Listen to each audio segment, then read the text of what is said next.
Welcome, everyone, to the 100th show of today's Autistic Moment, a podcast for autistic adults by an autistic adult. My name is Philip King Lowe. I am the owner, producer, and host, and I am an autistic adult. Thank you so much for listening. 5 years ago, the pilot was published. It was a new beginning in my own life and what I hoped would be the beginning of some real social changes for the autistic adult community. During the last 5 years, autistic adults and professionals who support autistic adults and the neurodiversity paradigm have joined me for amazing conversations. We have been addressing the stigma that autistic adults do not deserve. We have been discovering the tools we already have to do the work of self-advocacy. We have spoken about employments, aging, autistic women, self-care, LGBTQIA+ people who are autistic. We have talked about racism and gender bias, impact the work for diversity, equity, and inclusion for people with disabilities. We have spoken about substance abuse and recovery. My guests and I have talked about caring for our sensory processing needs. We have been continually saying that autistic adults are individuals with amazing potential, full of strength, resilient, and the medical pathology that is ableism with microaggression to make billions of dollars in revenue for organizations to further marginalize us. This show is not just about celebrating all the work that today's Autistic Moment is doing. This is a festival of the work that all people who care about autistics and so many autistic adults who are actively advocating and building up the autistic adult community, providing resources and supports to address our needs today to lead us into a brighter future. So this 100th show is your party too. On this 100th show, I will be joined by 5 guests and sponsors to reflect on what today's Autistic Moment means for them. My guests are Daren Howard, Dr. Devon Price, Matthew Lawrence, Sara Swan, AJ Locashio, and Jessica Jahns. In addition to the interviews, you will hear clips from 14 shows so that you can see a small part of the journey that today's Autistic Moment is on to represent the intersectionality that makes up the autistic adult community. So this show is broken into 2 parts. At the end of part 1, there will be an intermission where you can relax with some great music for about 8 minutes. Part 2 will start after the music has been played. Of course, you are free to take a break from listening and come back and listen to part 2 later. There is a new theme song for today's Autistic Moment that you will hear at the beginning of each show. The song is entitled "Today is Your Day."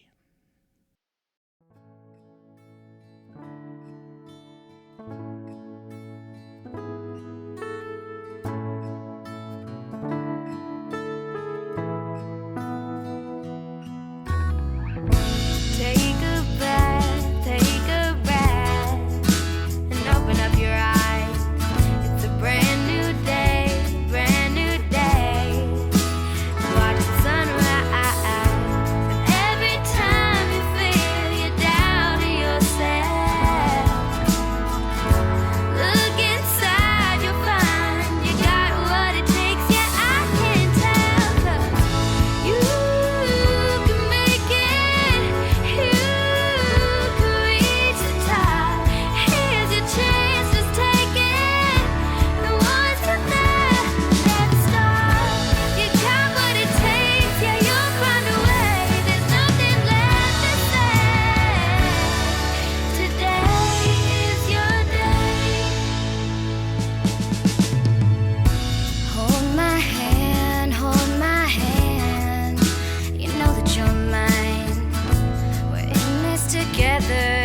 last forever. So let yourself shine. Every time you feel you're down on yourself, look inside, you find you got what it takes. Yeah, I can tell you can make it. You can reach the top. Here's your chance, just take it. The ones with that never stop. You got what it takes. Yeah, you'll find a way. There's nothing left to say. Today is your day.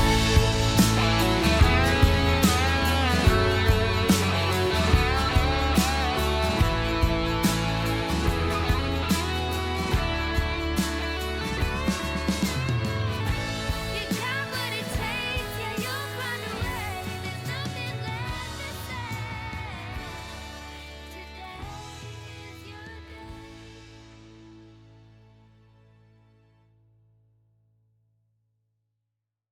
That's right. Today is your day on today's Autistic Moment, where autistic adults get to be yourselves in a space that is safe and made especially for you.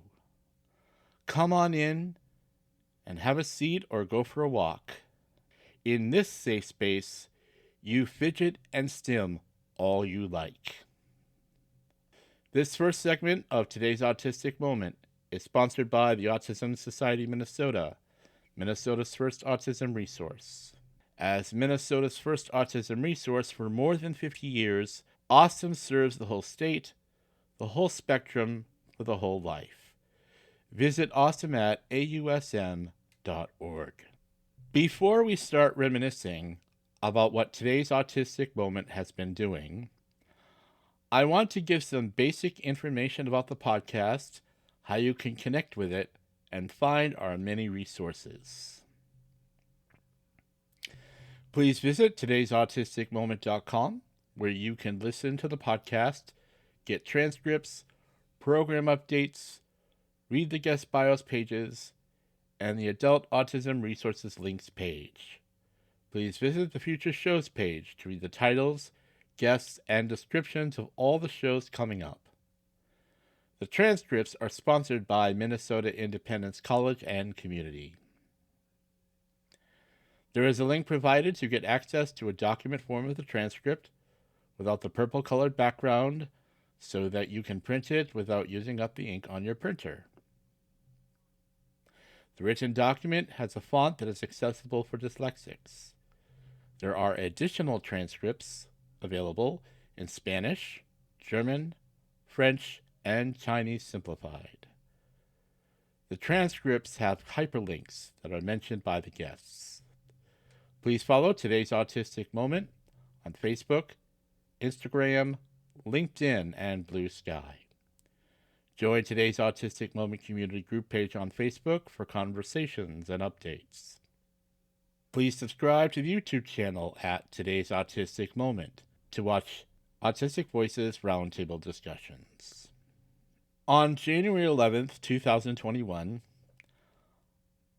I told all of you why I started today's Autistic Moment. Here is what I said. The diagnosis and treatment for autistic adults is a very new field. Up until about 15 years ago, there was, and sadly still is, a common notion that autistic children grow up to be neurotypical adults. In other words, once we are 18 years old or 21 years old, take your pick, we are no longer autistic. Well, here is a newsflash for those who still believe that nonsense. It is simply not true at all. The number of adults who are being diagnosed with autism after the age 18 and up are on the rise. The information and resources for autistic adults needs to continue to expand. This is one of my goals for today's Autistic Moment. And now I want to say a word to parents with autistic children. You need to listen to my podcast. And the reason being that the issues that autistic adults are dealing with today are going to be here next year when your child turns 18, when your child is 31 or 44 or 52 and so forth. Listening in on this podcast is a good way to get some idea about what the future could hold for your autistic child and things that you can possibly do to prepare them for what is coming. So please listen in on my show. In April of 2023, David Gray Hammond spoke about the problem of talking about autism as a disorder in the episode The New Normal. So the word disorder itself is, like all language, its meaning is socially constructed. And what we have constructed it to mean is something is not working properly, something is not doing what it's supposed to do. And when we apply that to neurodivergent people, and I don't just mean autistic and ADHD people, I mean all neurodivergent people, what we are saying is there is something wrong with you. There is something that needs fixing. You need to catch up with us. And this is wrong. It's the fundamental basis of the entire oppression of neurodivergent people. The idea that we are broken or in need of fixing or curing, the idea that we have less rhetoricity, that our words mean less or are less trustworthy because we have a disorder, it is one of the biggest barriers that exists, because what we need is a world that will listen to our experiences and help us to have our boundaries honored and our needs met. But when you tell us we've got a disorder, you can also then tell us, well, those needs shouldn't be what you need. Those boundaries shouldn't be what you want, because you're saying there is something wrong fundamentally with the way my brain works. And as my brain defines all of my communication, by saying my brain is disordered, you are invalidating every aspect of my communication. In January of 2022, Dr. Scott Frossard, during the episode The Medical and Social Models of Autism, said this. If we think about the medical model, pathologizing how we experience the world and how we interact with others, I think at its foundation is a flawed thinking for us. Specifically, if we think about the medical model treats those things that we do differently as abnormalities or deficits, and it's within us versus just how we interact with others, and that we can be fixed, or those things that are distasteful or annoying to others can be cured or prevented. The medical model also shows or assumes that these impairments require some sort of professional or caregiver to help us, versus others that don't have or that are not autistic. I apologize for the person first language there. People who are not autistic, they often don't think of us as equal as a result. And I think kind of finally, when we think about the medical model, looking at us as we are the ones that need to adjust because we're in the minority, versus everyone else. I think that's probably one of the things that bothers me most about the medical model, because for the majority, the neuro majority, to make an adjustment that works for us also works for other people. I'll give you a prime example. Going out to eat at a restaurant, invariably the music is really loud in the restaurant, and then every now and again you have people, staff come out and sing happy birthday to somebody at the next table, and it's very loud.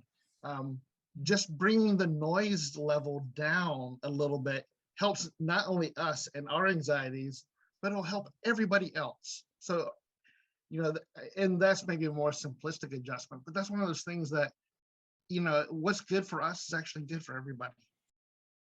During the past 4 years of hosting today's Autistic Moment, my guests and I have talked about being autistic as being part of a culture with a language that is as unique as each autistic person is. After this first commercial break, we are going to talk about how the Autism Society of Minnesota is doing the important work of helping us to get acquainted with the autistic culture, some clips from some shows, and we will talk with Daren Howard, the Deputy Director at Awesome, about this 100 show.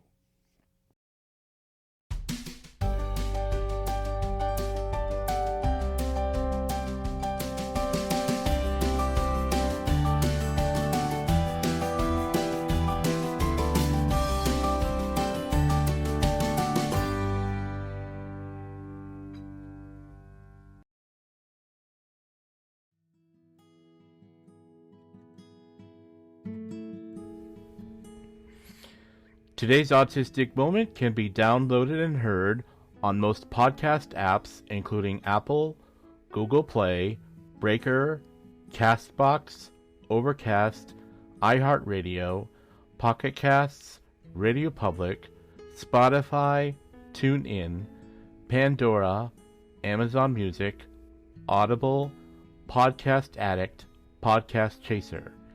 If you are looking for the transcripts, go to todaysautisticmoment.com, click on the episode you want to listen to, and follow the directions to find the transcripts. Thank you for listening to today's Autistic Moment.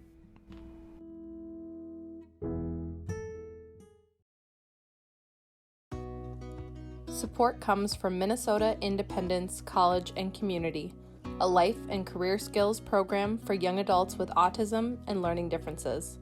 Help a young adult take a step towards their independence and a vibrant life. Learn more at miccommunity.org.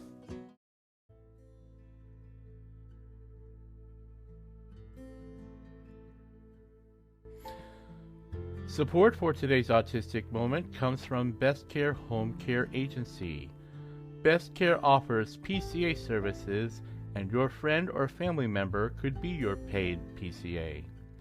Best Care also offers homemaking, FMS services, and 2, 4, 5D services throughout the metro and greater Minnesota. Visit their website, bestcaremn.com, to learn more about their services.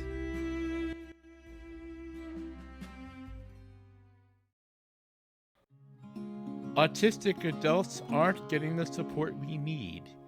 It affects our health, our income, financial stability, and our ability to live independently. ITI Assistive Technologies is changing that. This autistic-led team has created Decide, with 2 tools built for neurodivergent minds. One lets users quickly pick from custom lists based on their energy level. The other guides them through big decisions using simple agree-disagree statements that match their values. Visit itiassist.com/decide to join their research beta and get all features free, or wait for the January launch at just $5 a month.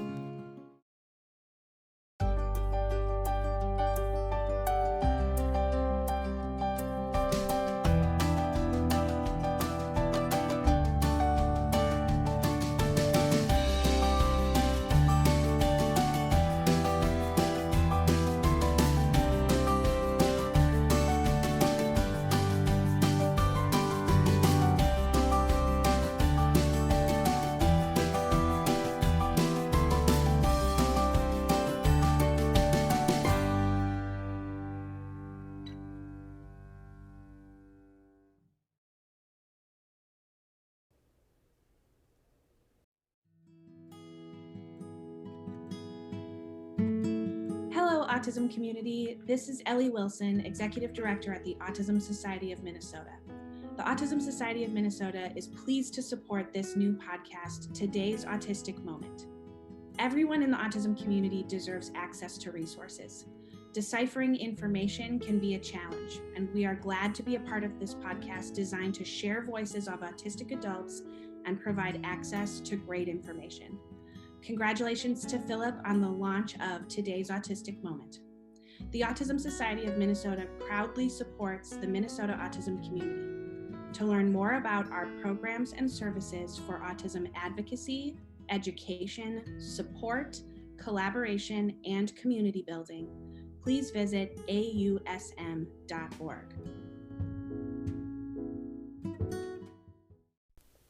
You just heard the ad from the pilot episode delivered by Ellie Wilson. Here are some clips from a show where Ellie Wilson and I talked about autistic adults and autism acceptance.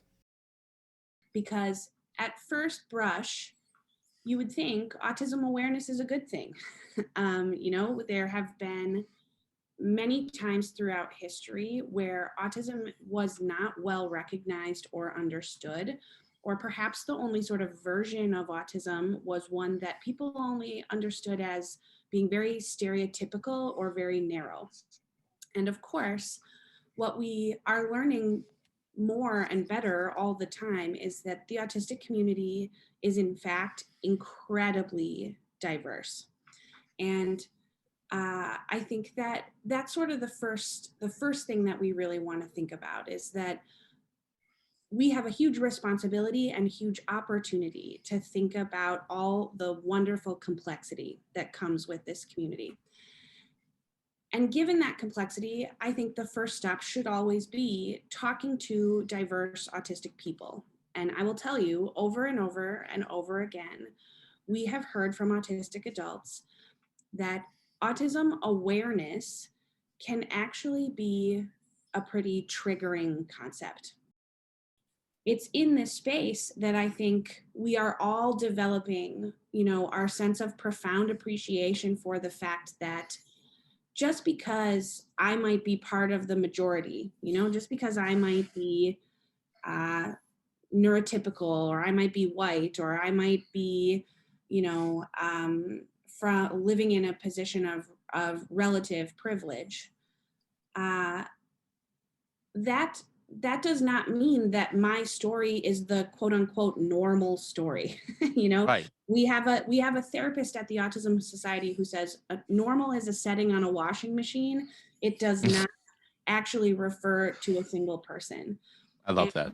I love it too. And I think there is something just like incredibly and profoundly true about the fact that the concept of normal is really just not helpful. And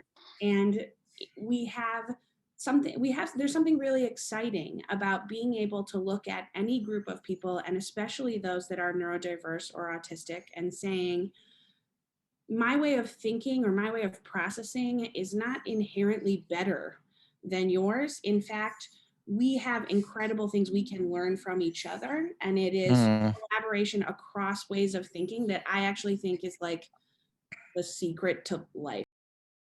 The next clip comes from an episode with Zephyr James entitled Autistics Collaborating with Autistics. In the last 2 years, we have started incorporating a committee that includes staff and volunteers and board members, all of whom are autistic. And they put together almost the entire summit. Our events team helps out with the logistics and some of the practical stuff, but all of the big decisions come from that committee. And I think that's really been changing how this event goes in a really positive way. And I think that autistic leadership is something that other people can really take from the model that we have. One thing that I have learned as I have been trying to lead that committee is that when you do have autistic leadership, you need to be really intentional about the supports and accommodations that you provide for them, so that they can be successful in creating the space that they want to. So if you are asking autistics to collaborate together to put together an event or a project, make sure that you're very clear about what you're expecting of them and what you're asking of them. Make sure that you have really clear deadlines and that you offer reminders and supports. Make sure that you have really clear places that you're going to communicate together. So we have a Slack that we use to communicate. And we also use a Google Drive with our project plan and all of our information and all of our materials so that all of us know exactly where we can go to get what we need. I also think that it's super important to be respectful of the autistic communication style as you are asking autistic leaders to step up. It's very different for me to work with my neurotypical colleagues than it is for me to work with other autistics. And sometimes it can be a little bit uncomfortable for me when my autistic committee is really just straightforward with me about like, this isn't working, we need a different way to do this, or this isn't good enough, we need to do better. And so there's an element of getting over yourself when it comes to autistic collaboration, where the more you keep in mind the goal of making something that is really good for our community, the better it goes. The clip you are about to hear is taken from Autistic Fathers Celebrate Father's Day 2 in 2023 with guest Daren Howard. On the one hand, my autism is a great asset in being a father to an autistic kid, because I understand them. Right. I have exhibited similar behaviors that they do now. I have, as an adult, worked through a lot of those challenges and created either the coping skills or the life skills to manage that stuff. It's also a challenge where we are different and our skill profiles are different, of course. But I think one of the things that I would emphasize around fatherhood, either as an autistic man or fatherhood to an autistic child, is the problematic perception of masculinity in our society. When I was growing up, what informed my picture of manhood and masculinity included things that I think we can all agree are pretty toxic now. And at even at its best, you know, the sort of like, well, I'm going to provide for my family sorts of values that are perfectly reasonable, became really challenging for me as an autistic person, because every career setback that I had, which I realize now often related to disability, was devastating and really affected my self-worth. Now I've gone through years of therapy and worked on a lot of that, but it has been a challenge. It's also, it informed my own gender expression and how honest I was with myself. You know, the images that we have of fathers and of men, especially when I was developing as a teenager and what I was in particular exposed to, were toxic, such that that a nuanced sexuality couldn't be addressed. That you know, a man's man is a man, he likes boobs and butts. I don't know, I don't want to No, you're fine. get you an explicit rating in the podcast store, but my sexuality is not that simple, and that's the case for a lot of people, and I couldn't reconcile that until I became an adult. But what's been powerful in terms of compensating for that is that despite all of my struggles in that space and figuring out what masculinity and fatherhood meant for me, the autistic community has been incredible. And the autistic community, as many folks will know, overlaps a lot with a lot of other communities, the broader disability community, with the LGBTQ community, and in general, I would say that as I've learned and grown in my own expression of manhood and fatherhood, it's informed my parenting. And unlike me as a kid, my child is able to do things like question gender, um, and have safe and free conversation about their body, for example, in a way that's age appropriate. Yeah. And that is in large part because in this neurodiversity affirming movement, I've surrounded myself with people over the years that have challenged my preconceptions that I was initially raised with. And that's my fatherhood. Please welcome Daren Howard from the Autism Society of Minnesota. Daren Howard, welcome to my 100th show as representing the wonderful Autism Society of Minnesota, my greatest and my best autistic friends in the entire world. And so I'm so grateful that you, representing them, have come to spend us a little time today. Thank you for having me. Congratulations on your 100th show. Thank you. Thank you. Wow, it has been quite a journey since January 2021 when Ellie made the recording from Awesome. You know, congratulations on the launch. And I've had Ellie on here. I have had Eric on here. I have had Zephyr on here. And of course, you. And Awesome has played such an important role both in my life and, of course, today's autistic moment by your generous sponsorships and the input I get from people behind the scenes. So I just want to express my gratitude to Awesome as much as I possibly can. And you've only been with Awesome a couple of years now.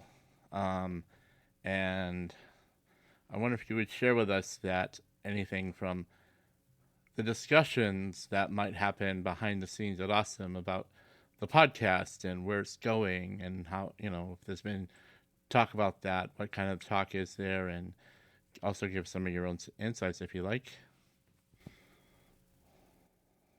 Well, Philip, it is our team's pleasure to support this podcast. There are a billion podcasts in the world, and a lot of it is noise. But I really enjoy the content from this podcast. I think today's autistic moment is thoughtful and that you have your ear to the ground on the issues that are most relevant to the autism community in the United States. Representing Minnesota, our organization is an organization that I'm proud to work with. You know, our organization has served the state of Minnesota for more than 50 years, and we've come a long way. I think that there was a time and place for what our organization was like when it started. You know, it was started by mostly parents looking for services for their kids. And inevitably, those kids grow up, and we start to really get better at acknowledging the autistic adult population. And you and I are members of that autistic adult population. And I'm grateful for the history of advocacy with, you know, with its ups and downs. Um, and I think you and I are both really privileged to be able to represent our community in any way that we can. And so when I think about today's autistic moment, I think back to a lot of the guests you've had that have really shaped my thinking around the issues affecting autistic people. The notable ones for me are folks like Devon Price and Eric Garcia. But really, there are a bunch of them. And those two stand out to me because their books came out at a time when I was paying special attention to certain issues and when those issues were affecting me personally, and their books helped me a ton.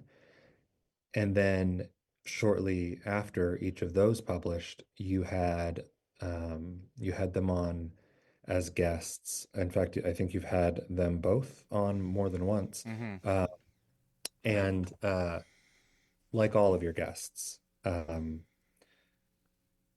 they were able to expand upon what they had already been writing and saying in other venues.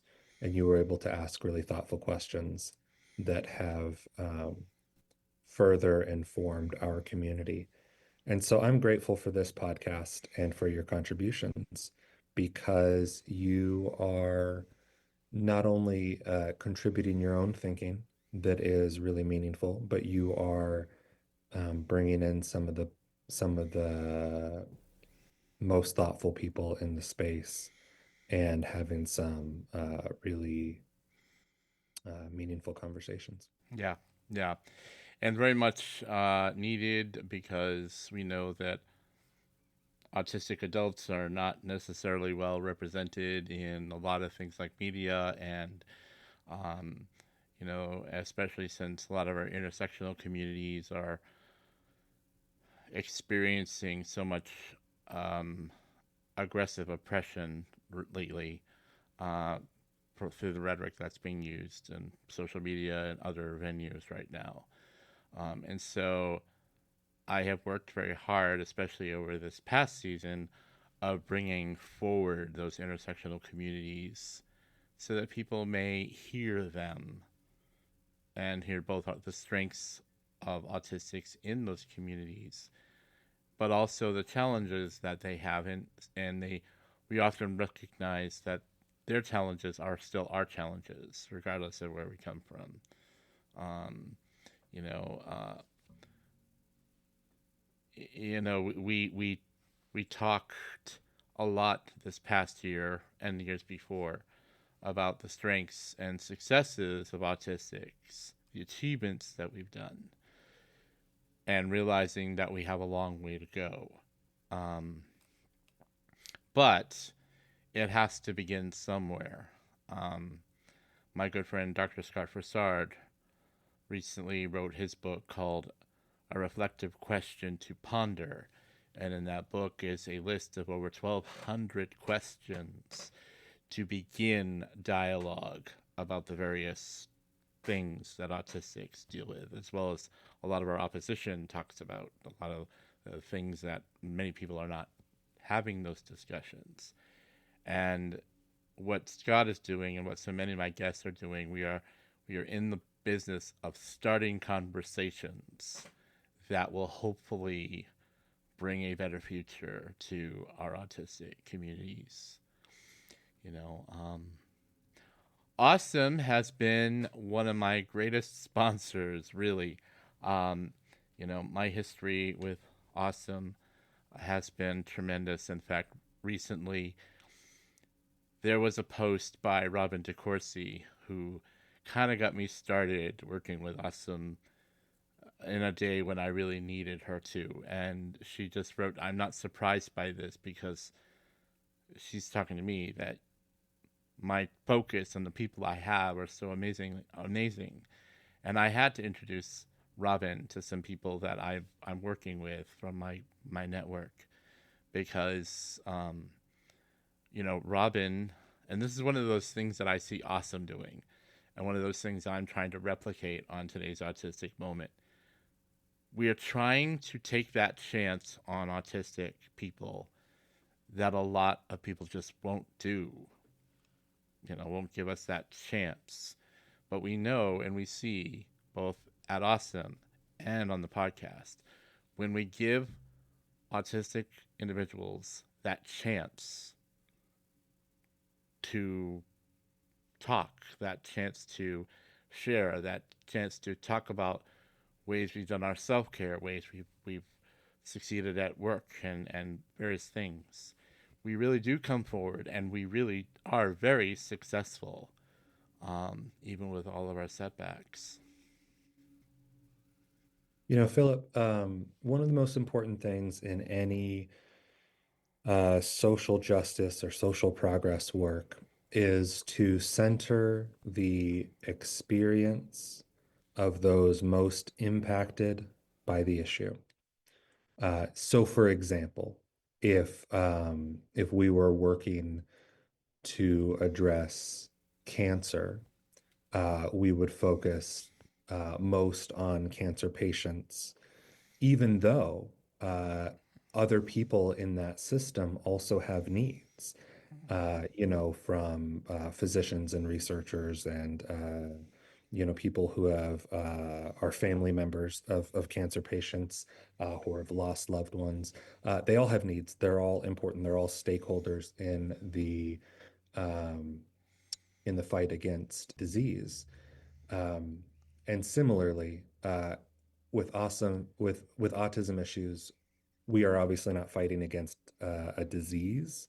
This is a way of being that is not a disease, but it can be a disability. And as we address disability, there are all kinds of stakeholders, parents, caregivers, teachers, medical professionals. Um, they all matter. They're all part of the autism community. But like any social issue, the most important thing to remember is to center the lives and lived experience and needs of those most impacted by the issue, which is autistic people. And that includes kids. It includes people who may not be able to articulate their needs and expectations as easily as some others. And what you have been doing with this podcast for the last 100 episodes is centering the voices of autistic people. You're talking about the things that affect autistic people. You are including autistic voices in the podcast. You're making great strides in including all kinds of autistic voices, not just those that are best positioned to articulately talk about an issue. And you're doing so in a way that doesn't exclude the other stakeholders in the autism community, Right. who also matter. They're just not the center of the issue.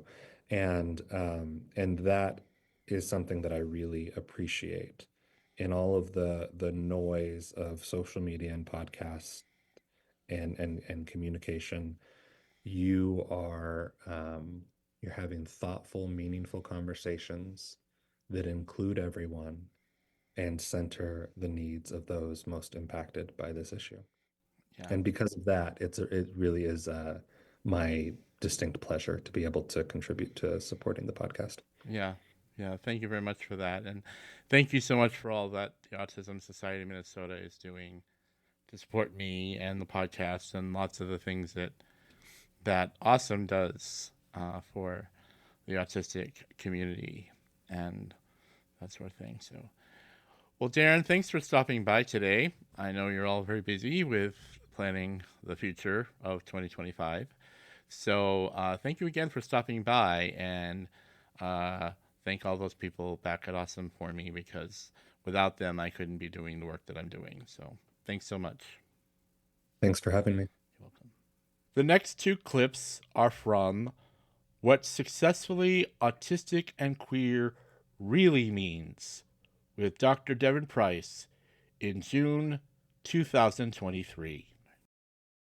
Yeah, I think one of the first things that's really important for people to be aware of is that there is a lot of pressure put on us to justify our existence as disabled people or as queer people through achievement.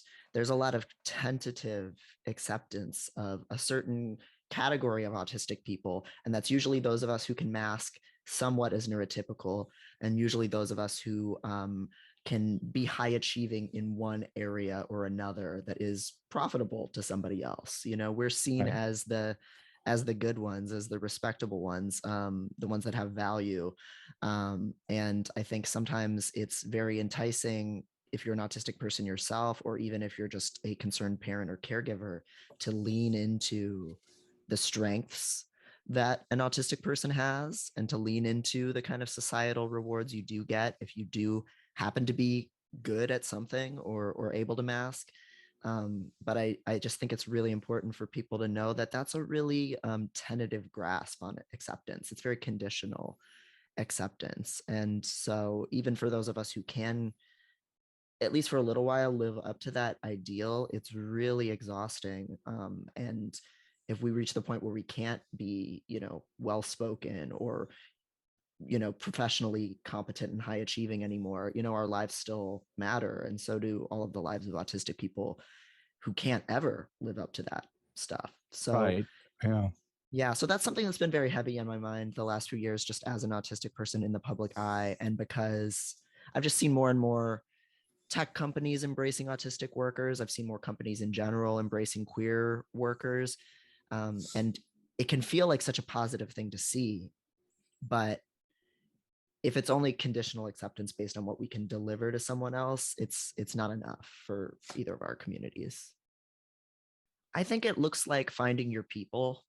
You can't really be liberated as a queer person without being able to live out that queerness in whatever way that means to you. Being in community with other people, having the kinds of sex that you want to have, having the kinds of relationships you want to have, forming your own notion of what a healthy relationship model is or series of relationships is, and kind of getting to really define your own life on your own terms.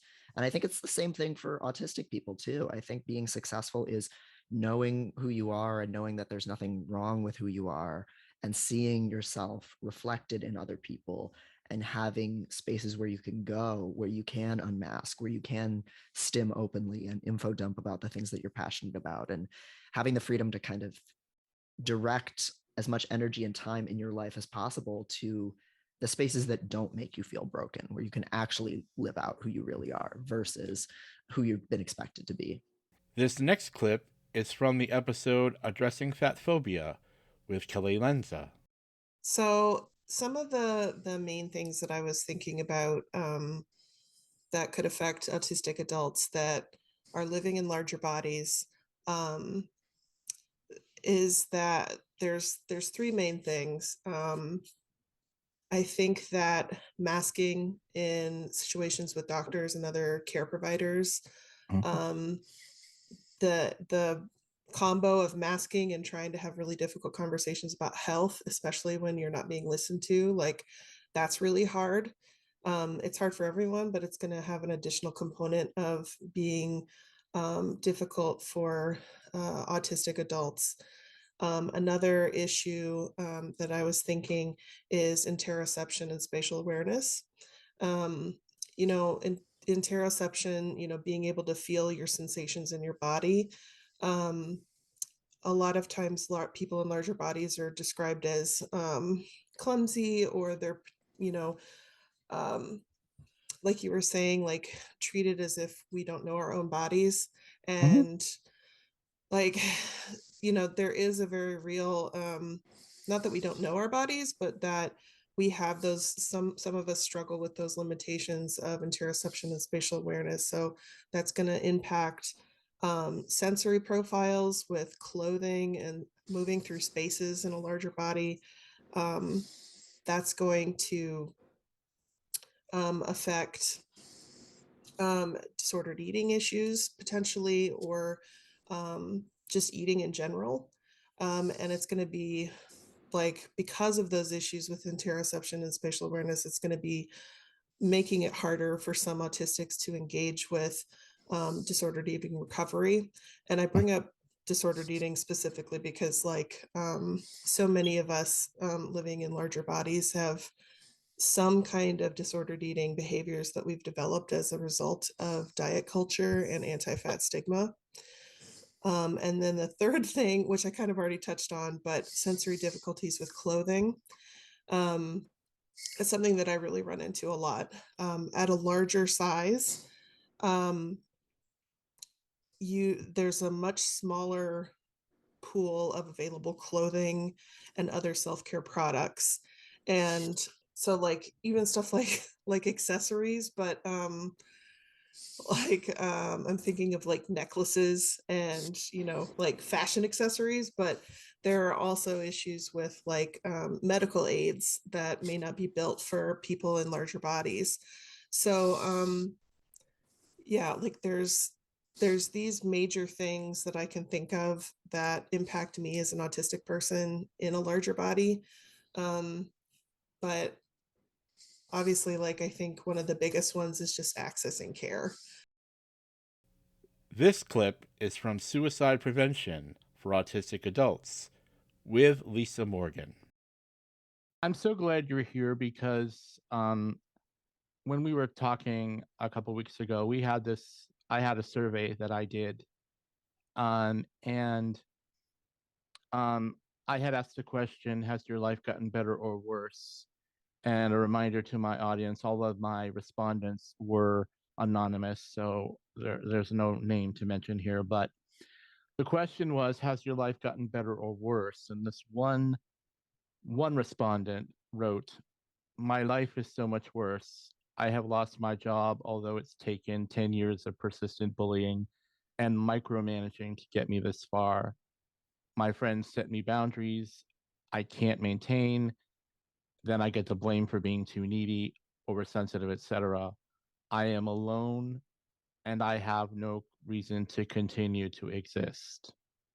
We know that this is not the first autistic person, and probably will not be the last autistic person who feels that way. Right. What how should we respond to something like that? I mean, what would you say to someone who says that? I would, first of all, definitely validate their feelings and validate their experiences and what they've gone through for those past 10 years and what they're going through now with their friends' misunderstanding and, judging and things.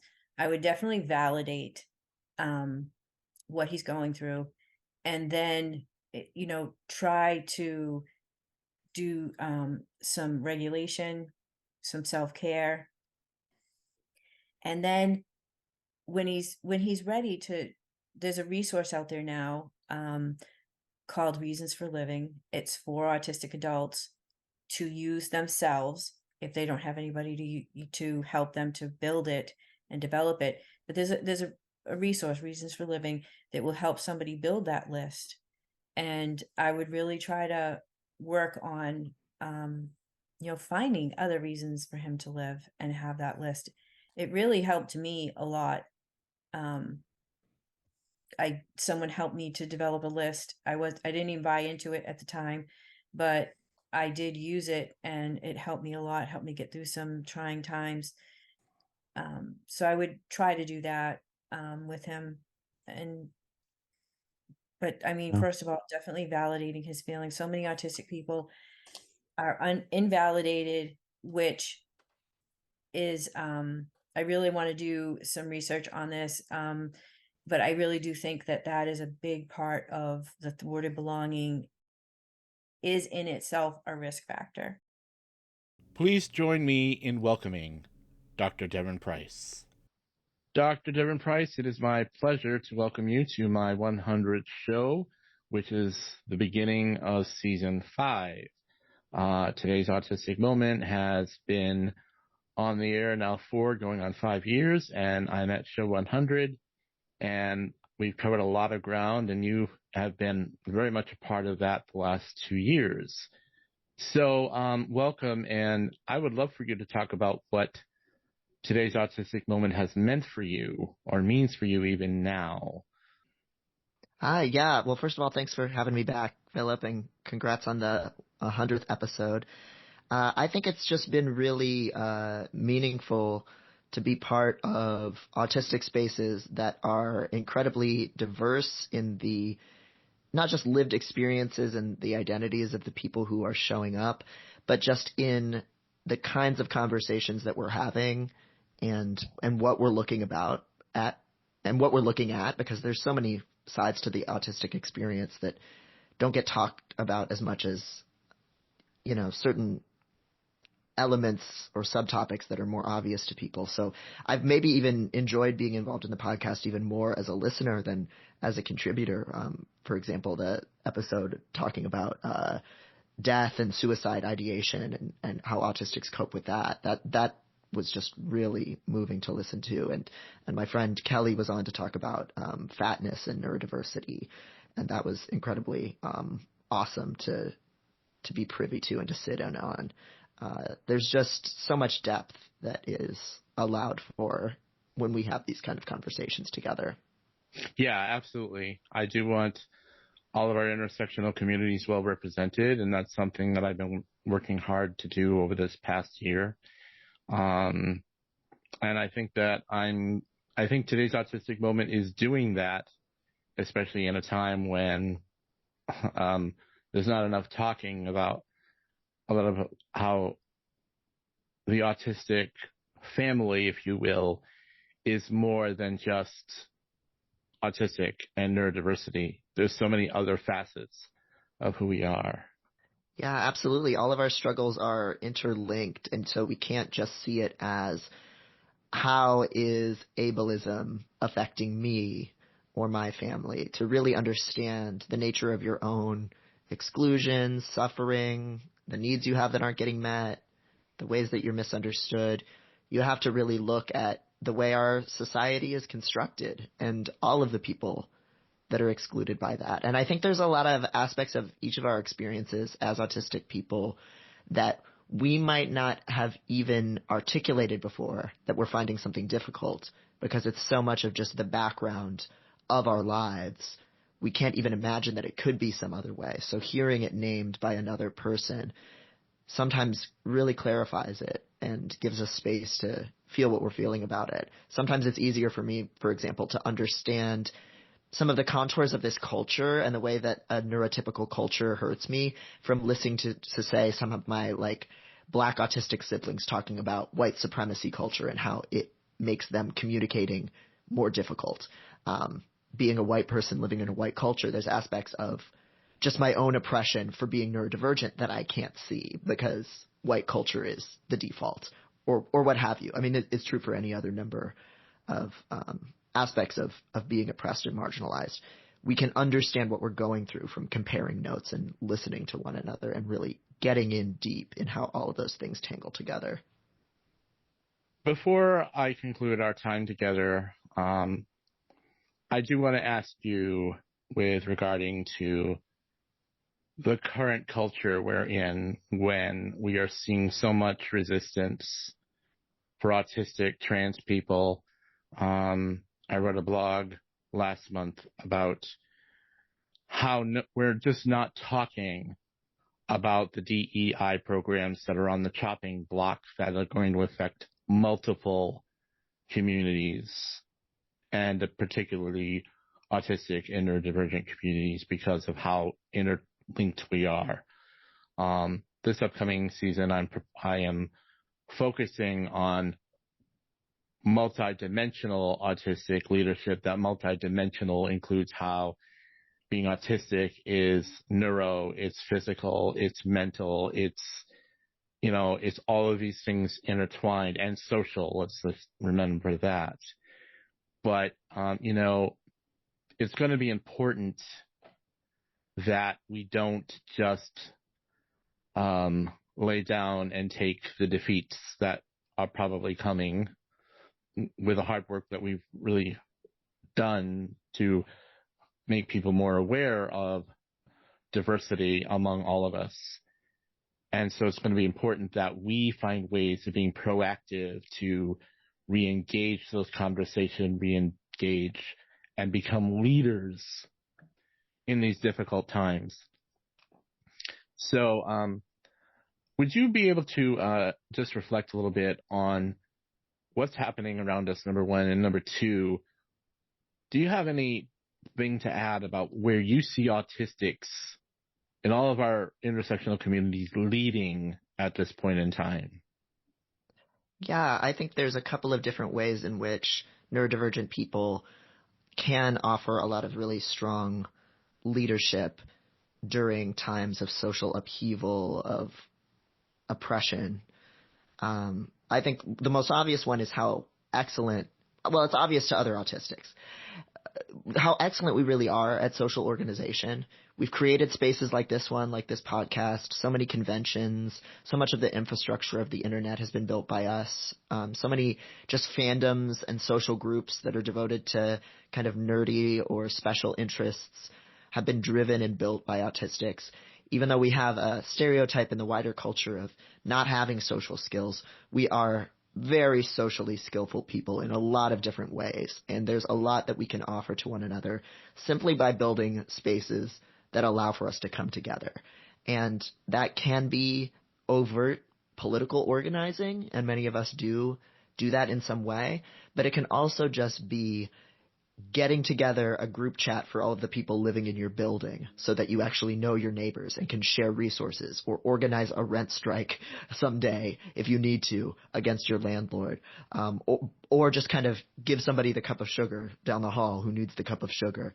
It can be things like creating, in my case and a few friends' cases, a Discord server where people go and they chat with one another.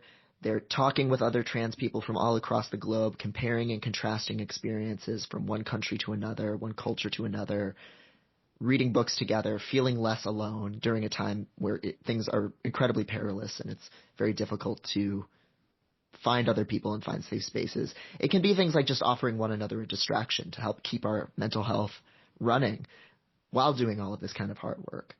So there's that. I think there's also the kind of non-hierarchical, kind of mutual aid kind of leadership that a lot of marginalized groups, including autistics, can really offer to one another to help build networks of care and networks of resistance that are not as dependent upon the state, because unfortunately we can't trust the state to take care of us. So I'm very fortunate living in Chicago that it's easy to get plugged in to a lot of mutual aid groups, but I participate in a lot of groups where we bring food on the weekends for any of our neighbors in the community to just access the food stuff that they need, and run a free store where people can get, brand new clean underwear, used coats for the winter, children's toys and things like that. And crucially, it's a system where any of us who works there's not a hierarchy between volunteer and recipient. Some of the people who are working during the Saturday morning food shift, they're taking eggs and bread and milk home because they're broke and starving too. We are all helping one another and leaning on one another. And I think that's something that disabled people are really excellent at doing. We don't have a lot of power in the conventional sense of this world, but together we can really lean on one another and fill a lot of gaps. Yeah. And I think the final thing that I would bring up is that autistic people can be wonderful leaders in our non-obedience, in our defiance. Many of us have pathological demand avoidance. Many of us have very limited spoons. And we can be sometimes the first people to say, no, I'm not going to follow this unjust rule. I'm not going to comply with this unjust law in advance, as so many states are doing, just complying with really restrictive laws that are passing all across the country. I'm going to refuse to follow those rules. I'm going to say no. I'm going to not allow myself to be used as a tool of oppression. And that doesn't always look like what people imagine leadership to be, but I think that is the real leadership, is comporting yourself in your life every day in a way that shows care for the people around you and respect for yourself and your values. And that frees other people to do the same thing and follow suit. Agreed. Yeah, definitely. Well, Devon Price, thank you for stopping by on my 100th show, and we will definitely see each other again. And I always look forward to having you come on and talk, because we unearth, if you will, so many different topics about, very very diverse and as they say, intersectional conversations that are so very helpful. So thanks for stopping by today. Yeah, thank you so much. Always happy to be here. At this point, we are going to conclude part 1 of the 100th show. There will be an 8-minute intermission with some excellent music by Benza that has been licensed to Today's Autistic Moment by PremiumBeat.com. I want to introduce the first song that you are about to hear. I know a lot of us autistics have the gifted ability to be literal thinkers. I also know that certain words that you are about to hear regarding brighter sunshine can trigger those moments when lights and the sun have aggravated your sensory processing. In Brighter Sunshine brings about a new opportunity for new life to come forth. Think of what the artist is singing about as petrichor, where there is a pleasant aroma that accompanies the rain, that brings a refreshing change in our lives.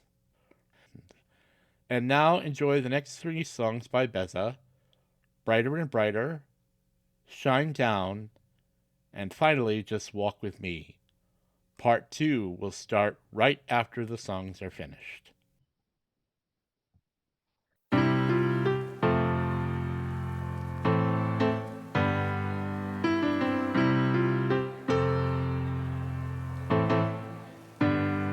You've been holding on for the morning, holding on for something to change. It's been a long year, been a lot of tears. Thought you might break, but you're stronger, stronger than you think.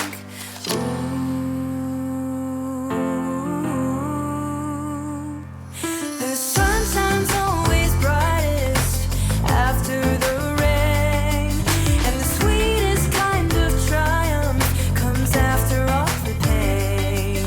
So keep on holding on, there will be a better day, 'cause the sun shines always brightest after the rain. You've been going strong each and every day, 'cause all along things were about to change. It's been a long time, been a long climb. Thought you'd never say, but you make it, but you made it.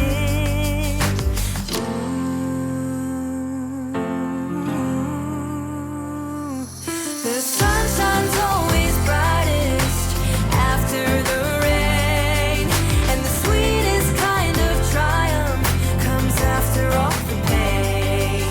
So keep on holding on, there will be a better day, 'cause the sun shines always brightest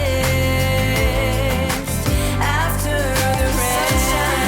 The sun shines bright, bright after the rain. The sun shines bright, bright after the rain. The sun shines bright, bright. The sun shines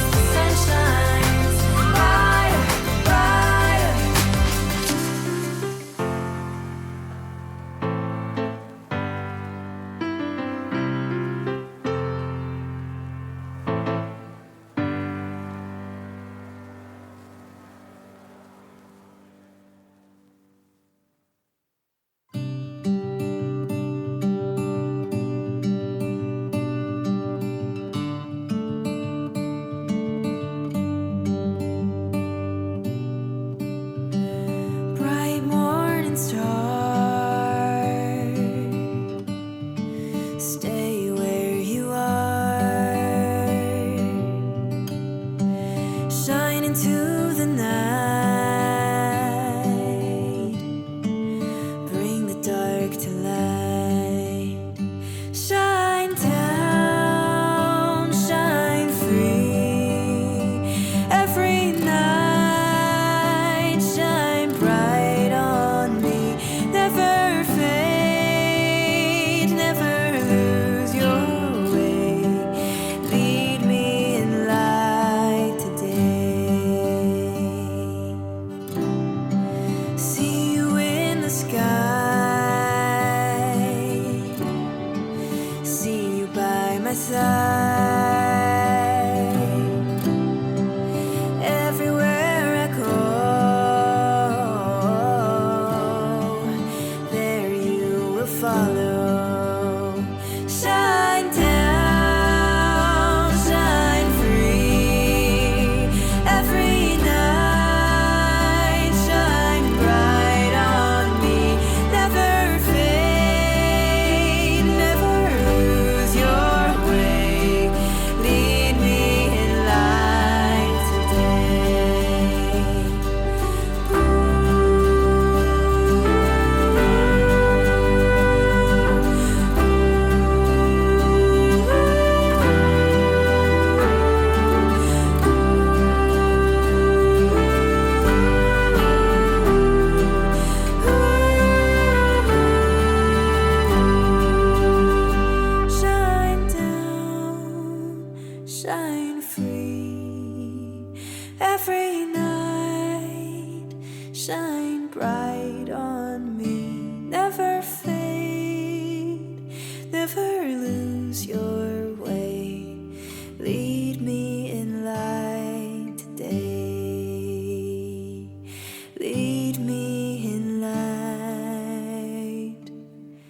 today.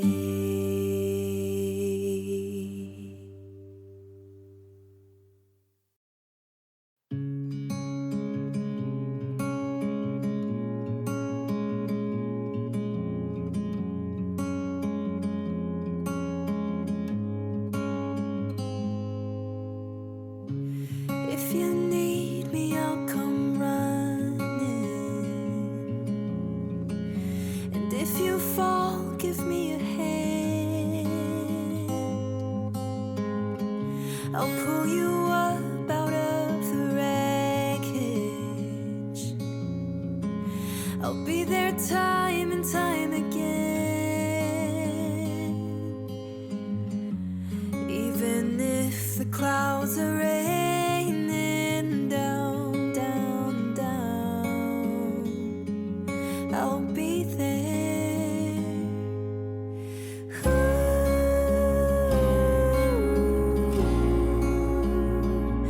I'll walk with you, just lean on me.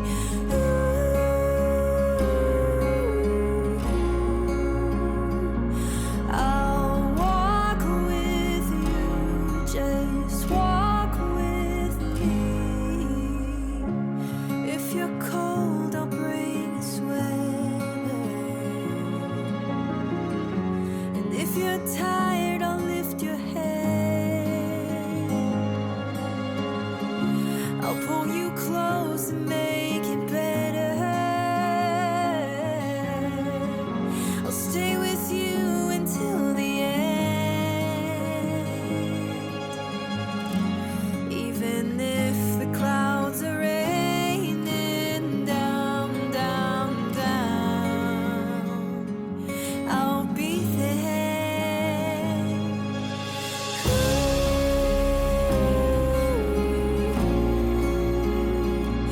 I'll walk with you, just lean on me.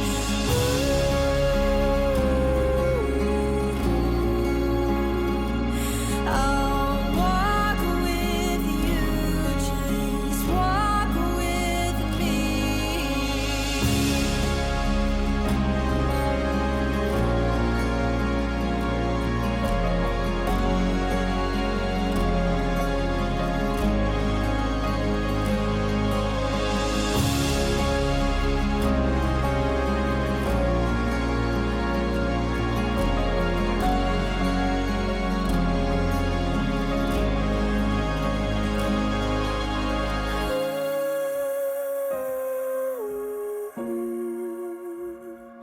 I'll walk with you, just walk with me.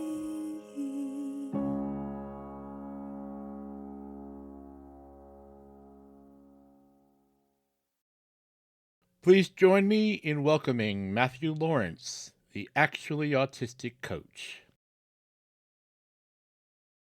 Matthew, thank you for being here for the 100th show. I'm so grateful to have you here. Let's talk about today's autistic moment, about how much you enjoy it. I also want to talk about, you're a great sponsor of today's autistic moment, and you and I work together in many capacities, including our social media presence. And I've had the announcement in my today's autistic community bulletin board on today'sautisticmoment.com, because I really want to be sure that we draw people's attention to it. So, tell me what today's autistic moment means for you, and also talk about, why are you a sponsor, and why would you encourage other autistic individuals who are part of businesses and that sort of thing to also support it?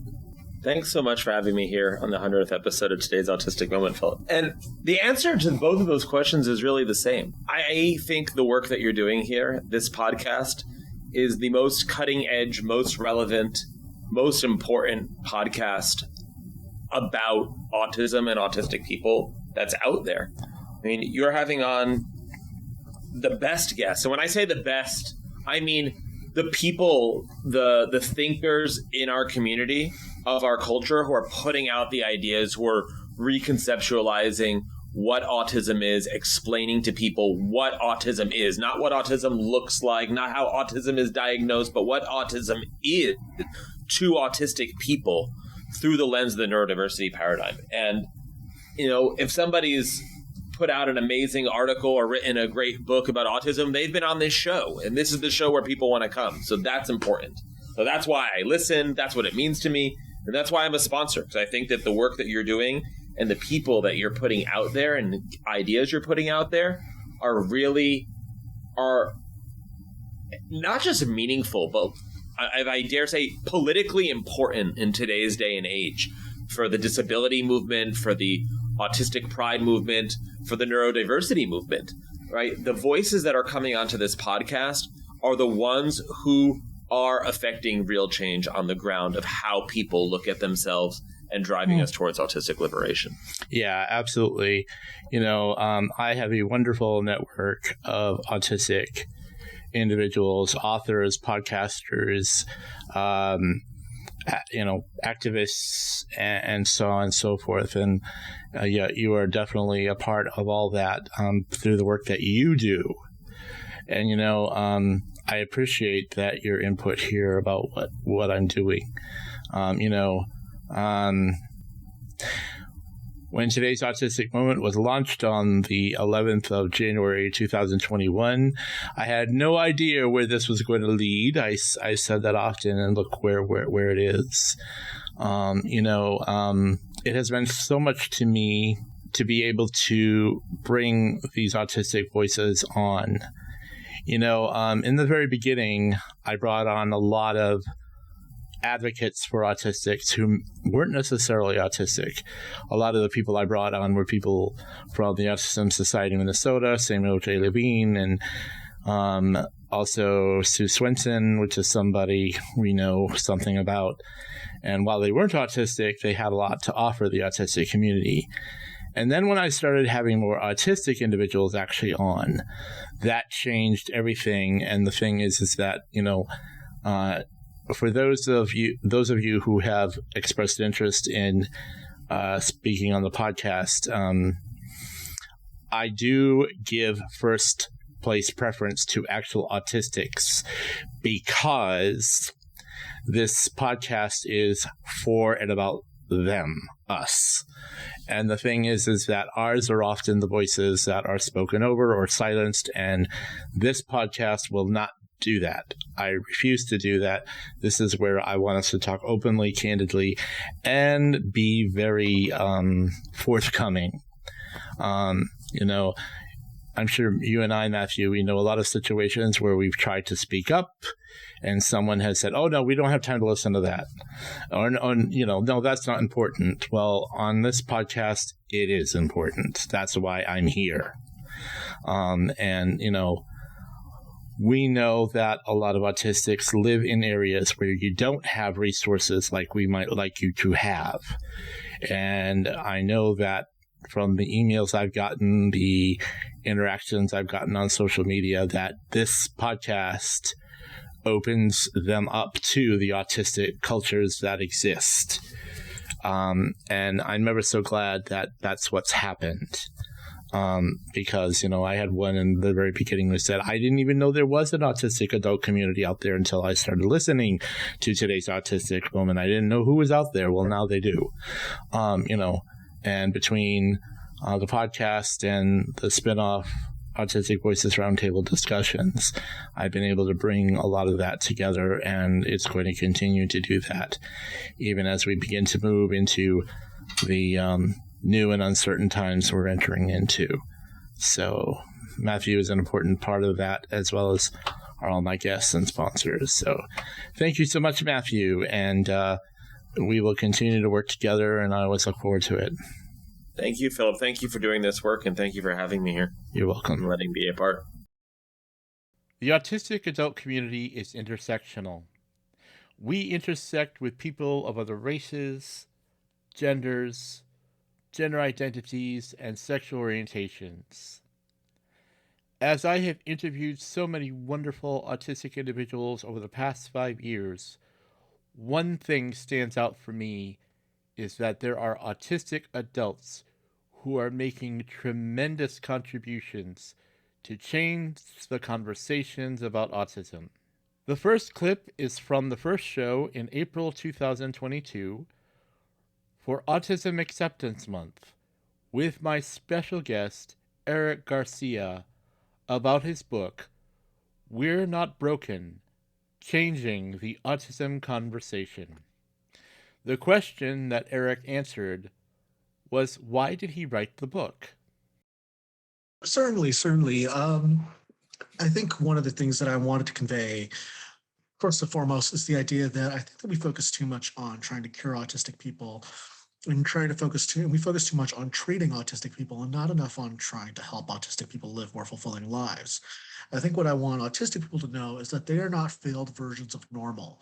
They are not flawed. They are not broken, as the book says. They are not, a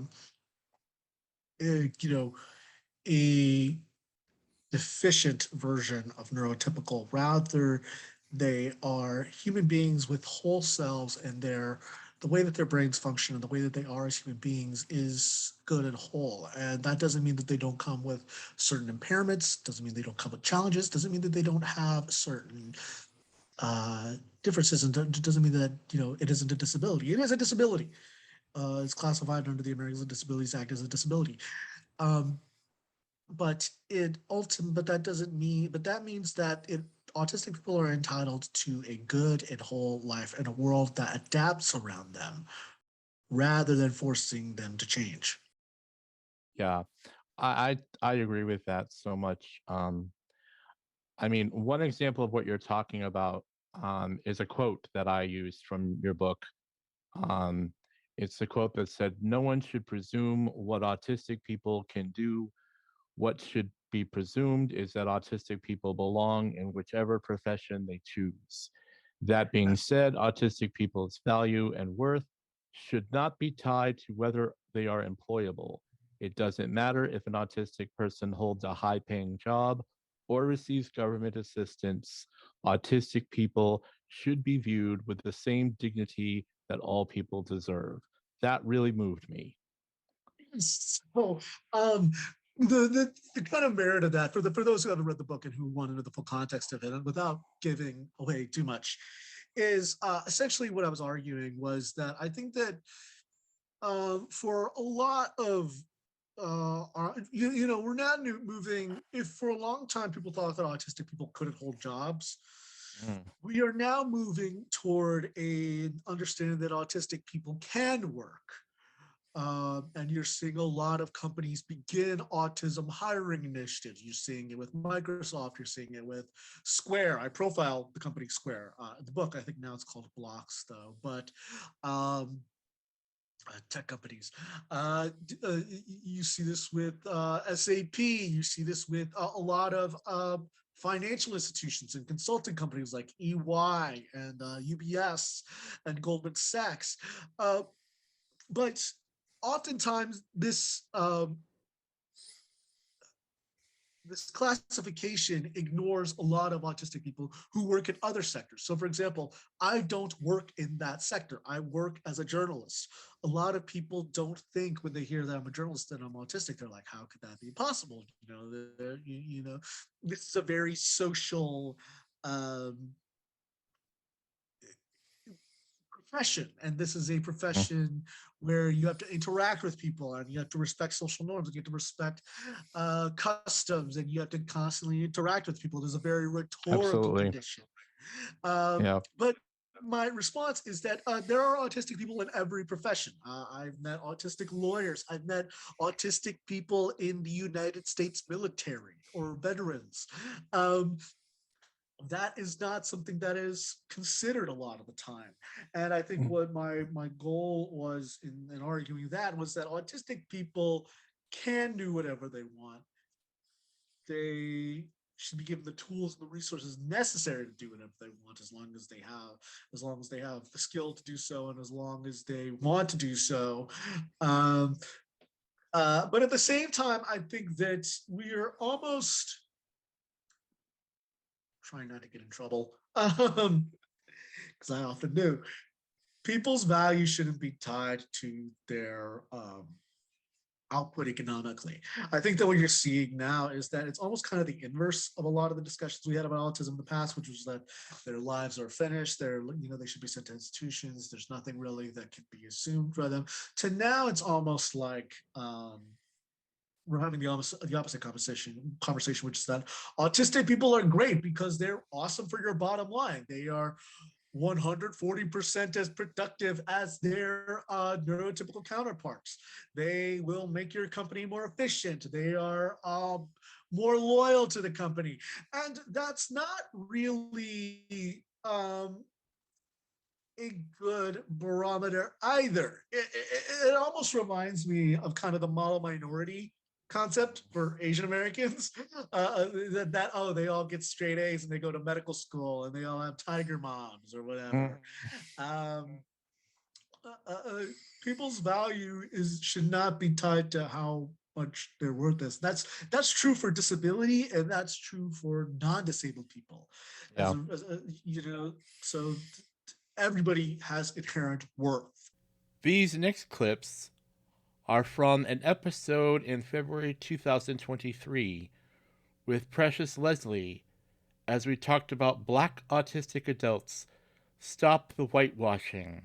I had asked Precious about how the neurodiversity movement is whitewashing. So in the neurodiversity movement and more specifically autistic advocacy, we have this mantra, nothing about us without us. That's a very common saying, even in the greater disability rights movement. And yet far too often the conversation lacks the voices of Black autistics. And it really just lacks the nuance in general. And so when you're looking at the current diagnostic criteria for autism, in order to be diagnosed according to what's outlined in the DSM-5, an individual is measured on, and I'm using quote their words, but impairments in social interaction and communication, and their quotes again, restricted, repetitive, and stereotype patterns of behavior. Also in psychology and sociology, there's definitely an overwhelming consensus that one's culture has a massive impact on social norms, communication styles, behaviors, beliefs, etc. And yet, the criteria for being diagnosed with autism is based on how white male autistic children tend to present. I'm a firm believer in that intersectionality is of the utmost importance when we're discussing human rights in any form, but you can't even start to have a conversation about autism by its nature without acknowledging the intersectionality piece. Exactly. Yeah. What does that intersectionality mean for you? What does that look like for you? Yeah, so for me personally, I am a Black autistic woman. Each of those aspects are integral parts of my identity. They shape the way that I interact with others in society. They shape the experiences that I have in those interactions, and ultimately shape the way that I perceive the world and my worldview. And I guess it goes both ways, as a Black autistic woman, I have experienced, sexism, ableism, and racism. And those experiences tend to have a compounding effect on one another. Ableism oftentimes interconnects with or exacerbates racism. And I think that's something that the current conversation, and the neurodiversity movement is really failing to give enough emphasis on. And it's something that definitely needs to be highlighted a lot more if we're going to see the positive progress that we're all working towards. In March of 2023, I had 2 shows for Women's History Month. This next clip is from the episode My Strengths as an Autistic Woman with Michelle Markman. I like to throw this question in every now and then. You know, what would you say, right? What might you say to an autistic woman who's feeling defeated right about now? You know, that there are those moments when we feel so defeated, because of how Yes. someone has addressed us. And I want to focus this on women again because of the stereotypes and the Mhm. stigmas that often come out. You know,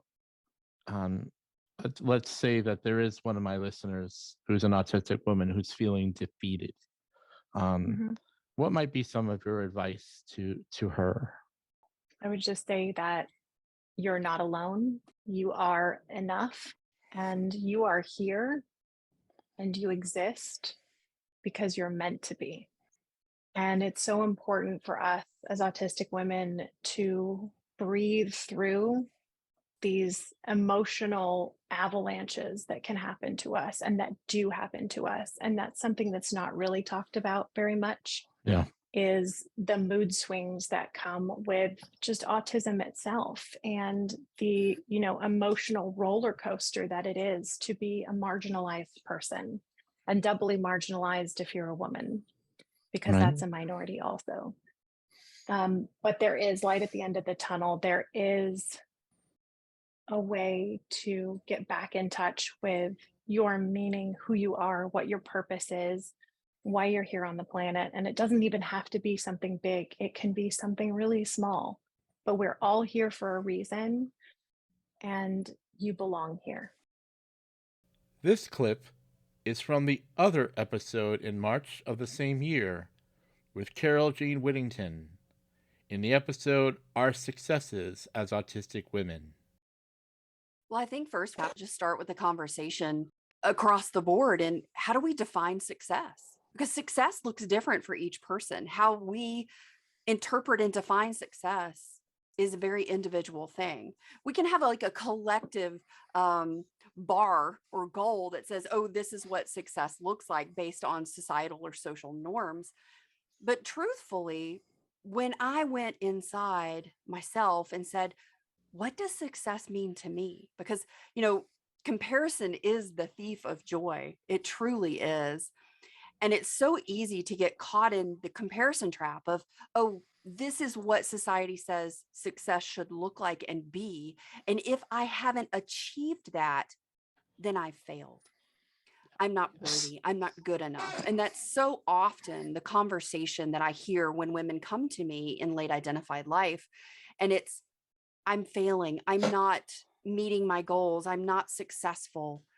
I haven't accomplished the things that my peers have accomplished. And a lot of that is just, hey, for a second, number one, did you know your neurotype was different? Are you Right. comparing yourself to everyone else?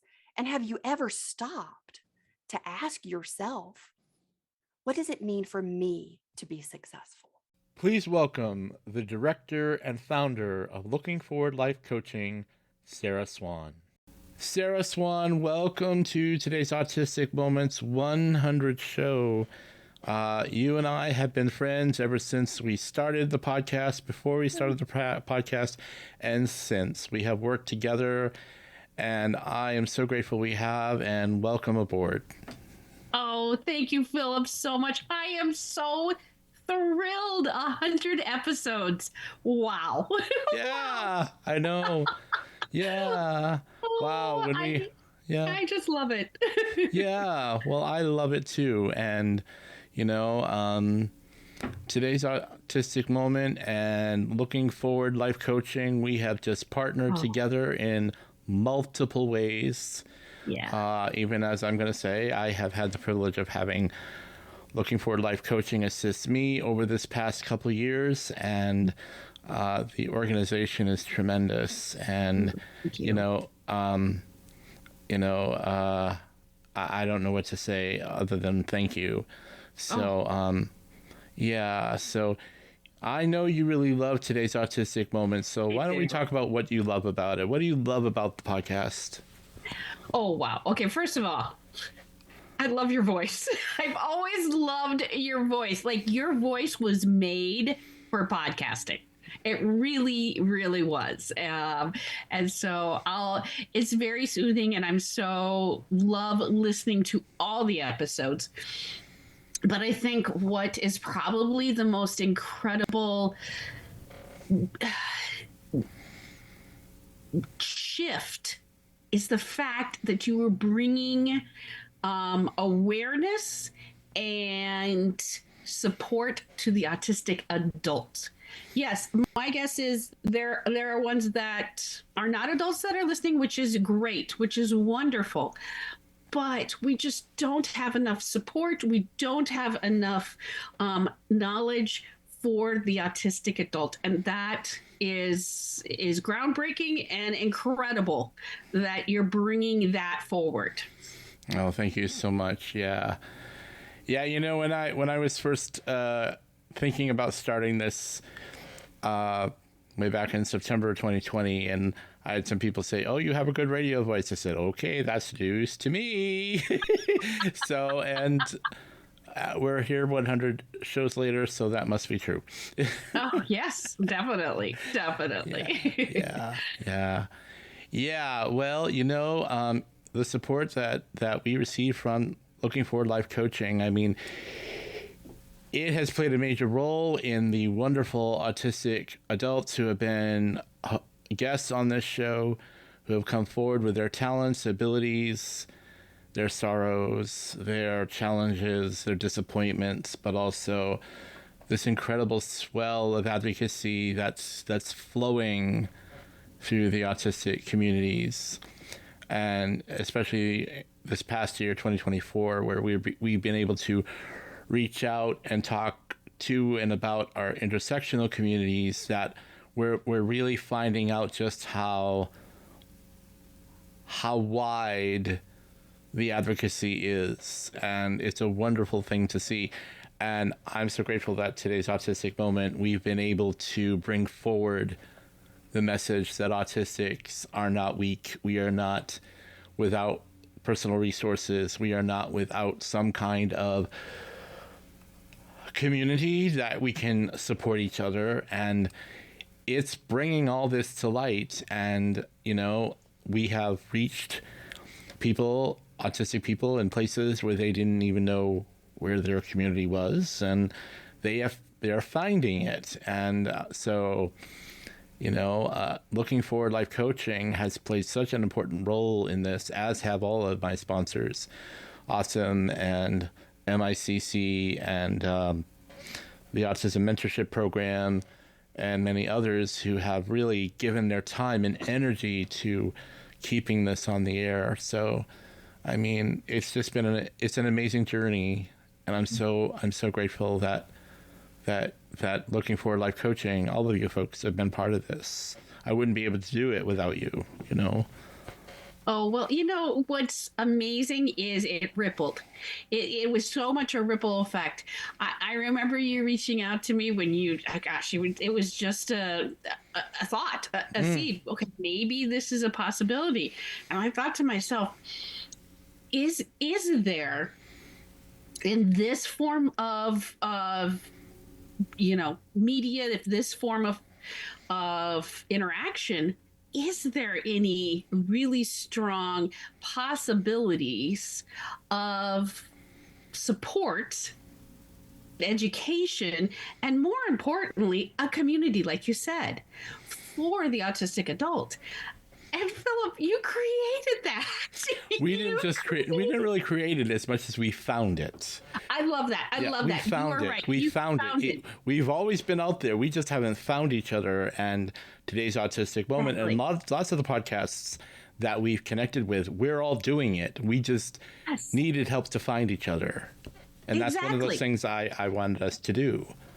I mean, exactly. You know, I mean, when I think of AJ Locashio and Umbrella US, an organization that they founded to bring autistic-led initiatives forward, and Scott Farsard, who has become my straight autistic twin brother and author, and just an enormous advocate through his compassion and his heartfelt feeling that we are so much more than what we're, said to be because of pathological diagnoses. And so many others, Precious Leslie and Oluwatobi Otoganwa from the Autistic People of Color Fund. And there's just all these folks that are doing the work to say, we are not incapable of coming together and supporting one another and all these different groups that are within the autistic community. And finding that has been an absolute pleasure. I cannot say enough about what I've seen. Actually, AJ Locashio and Jessica, they were here in November for the Autistic Community Summit. And AJ saw what the Autism Society of Minnesota and lots of the organizations here in Minnesota are doing. She said, AJ said, this needs to be replicated throughout the country. Yes. Okay.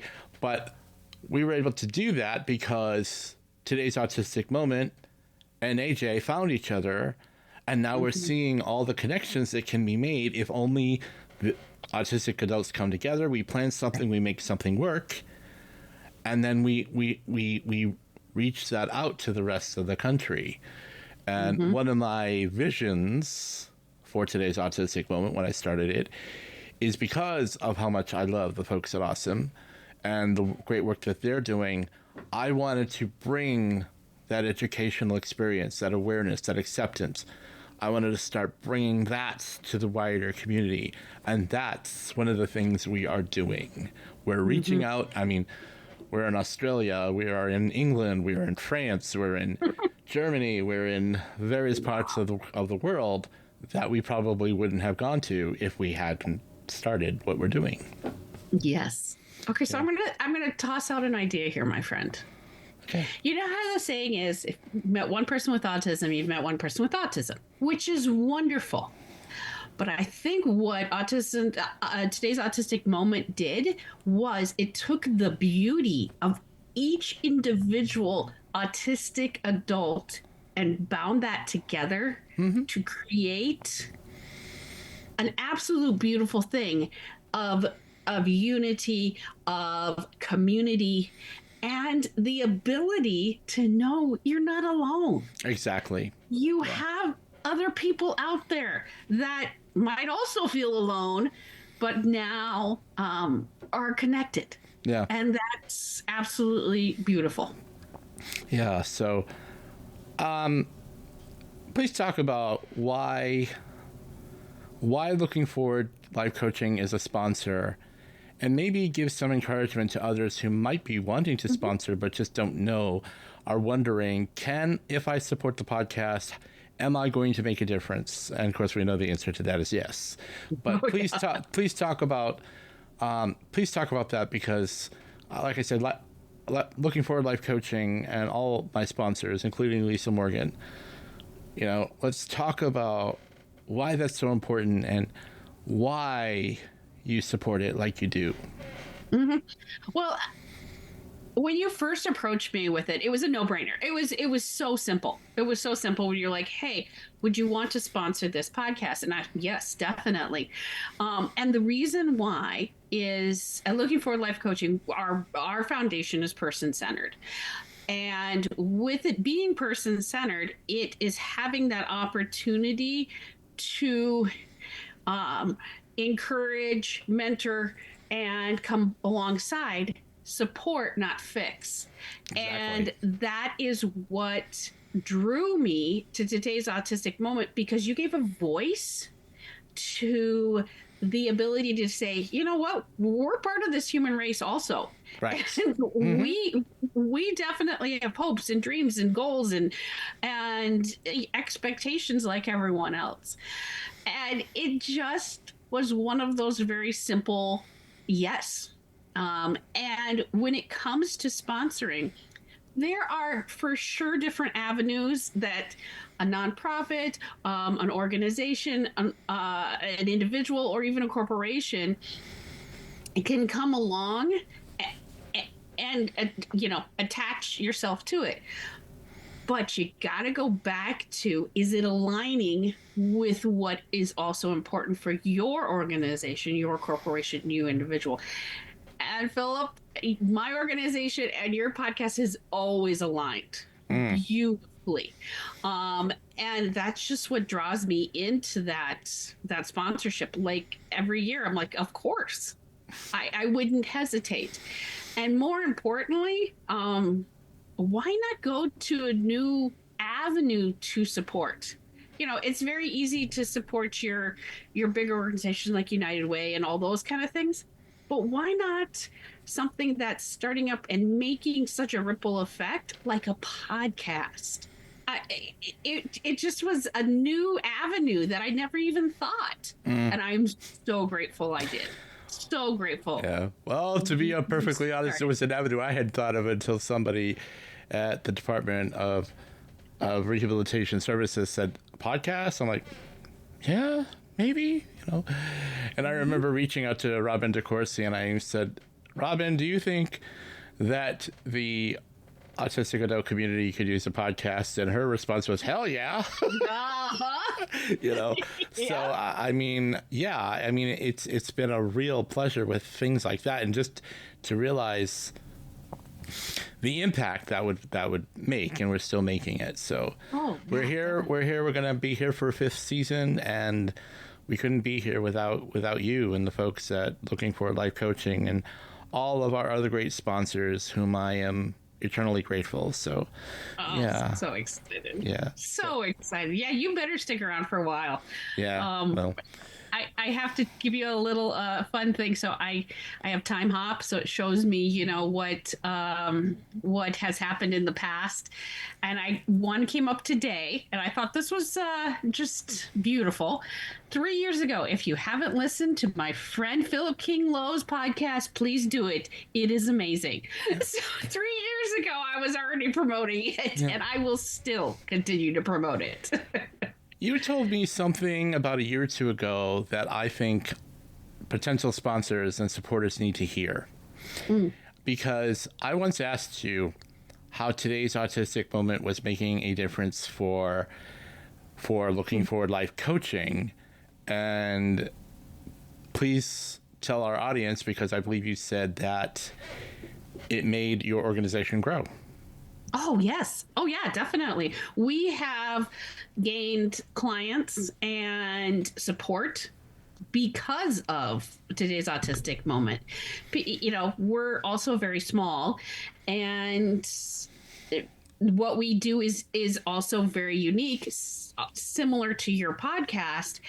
And when you take that element, it reaches out farther to those corners of the world, of our backyard, to say, hey, we're out here, and we're here to support you. And yeah, we have had a couple of clients that have come via you, and we are so grateful, because then that was an opportunity for us to pour into somebody else that was seeking that support, that encouragement, that mentorship, and more importantly, someone to say, yeah, let's hope, let's dream. What is it going to look like? So very grateful for that. Yeah, I am too. Mm-hmm. Well, Sara, thank you so much for stopping by for my 100th show.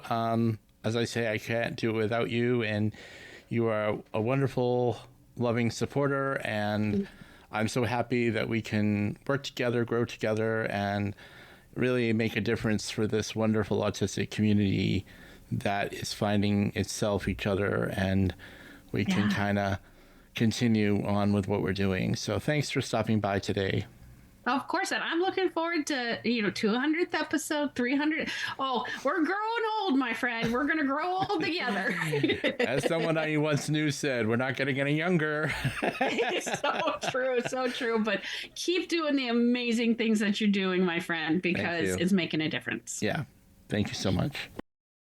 Following this commercial break, you will hear the final set of clips from shows that we have done about self-care. My guests, AJ Locashio and Jessica Jahns, will share what the podcast means for them, followed by today's Autistic Community Bulletin Board. In conclusion, I am going to ask you to help me with the next 24 shows as we finish up the 100th show of today's Autistic Moment.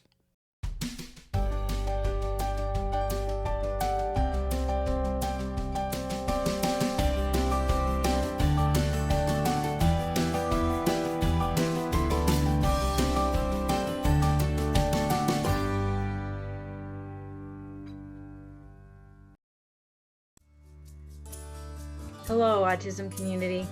My name is Lisa Morgan. I'm an autistic adult too, and I know firsthand what it feels like to be unintentionally harmed by well-meaning professionals when reaching out for help. My passion is to help autistic people find and use their own unique strengths to help themselves. Are you rule-based, a literal thinker, have a focused interest? Let's figure out together how to use the strengths of autism to find solutions. I offer life coaching for autistic adults and individualized workshops for professionals. To find out more, go to autismcrisissupport.com. Today's episode is brought to you by Matthew, the hashtag ActuallyAutistic Coach. If you're an autistic adult seeking support, or a friend, family member looking to better understand and assist autistic adults, Matthew is your go-to resource. As a seasoned teacher, consultant, and mentor, Matthew is dedicated to empowering the autistic community. He offers free support groups for autistic adults, educational workshops, and online meditation circles for mindfulness. For organizations, Matthew provides specialized training sessions on inclusivity. With over 15 years of mentoring autistic entrepreneurs, he offers personalized one-on-one coaching, guiding individuals to start businesses, manage careers, and build healthy relationships while embracing their authentic autistic selves. Matthew believes in thriving, not just surviving. Visit theautisticcoach.com today for a more empowered future.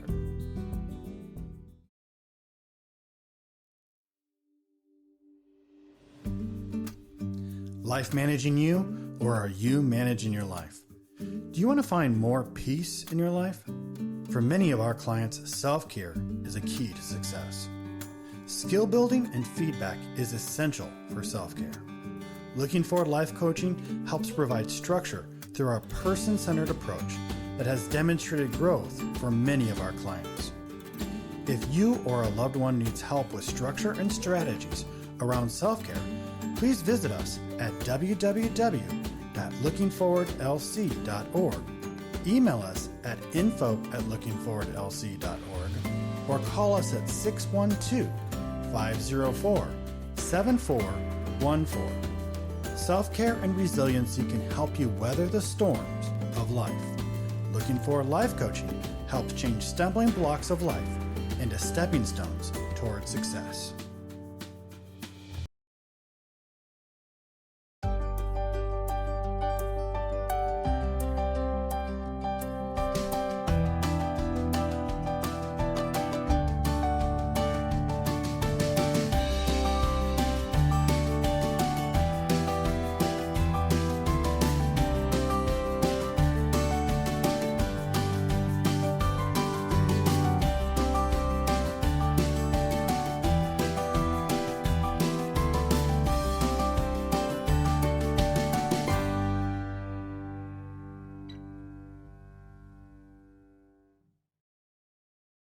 The clip you were about to hear is taken from the episode Self-Care during Autism Acceptance Month in 2023 with my guests Becca Lori Hector and Doug Fletcher.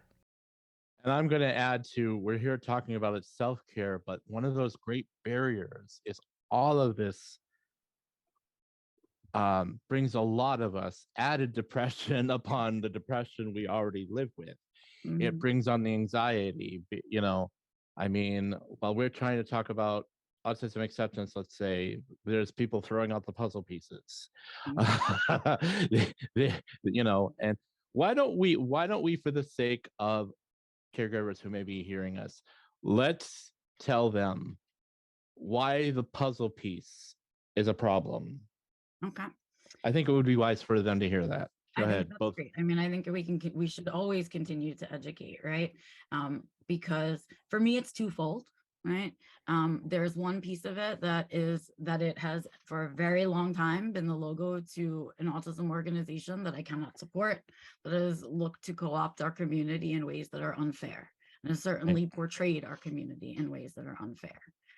The other piece of it is sort of that, you know, is it the right object to convey the meaning that is wanting to be conveyed, right?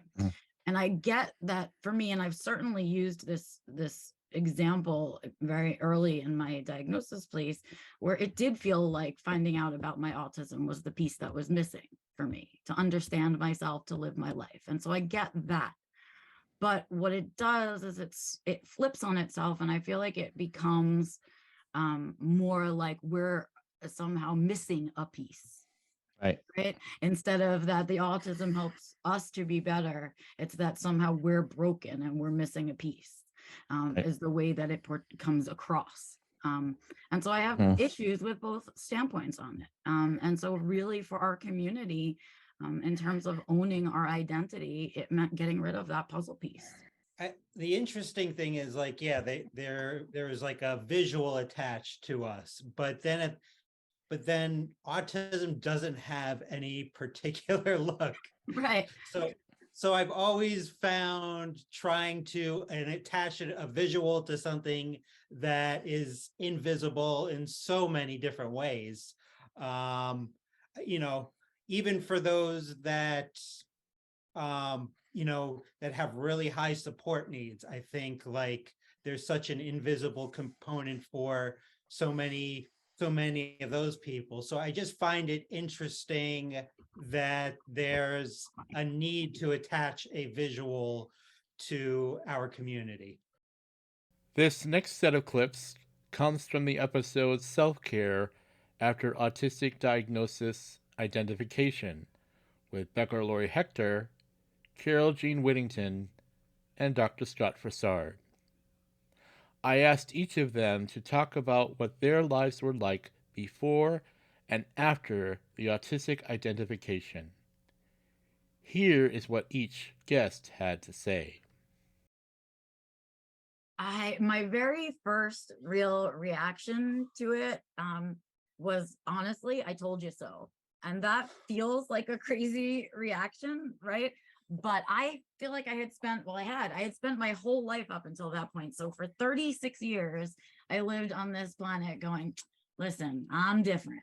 Listen, something's not right.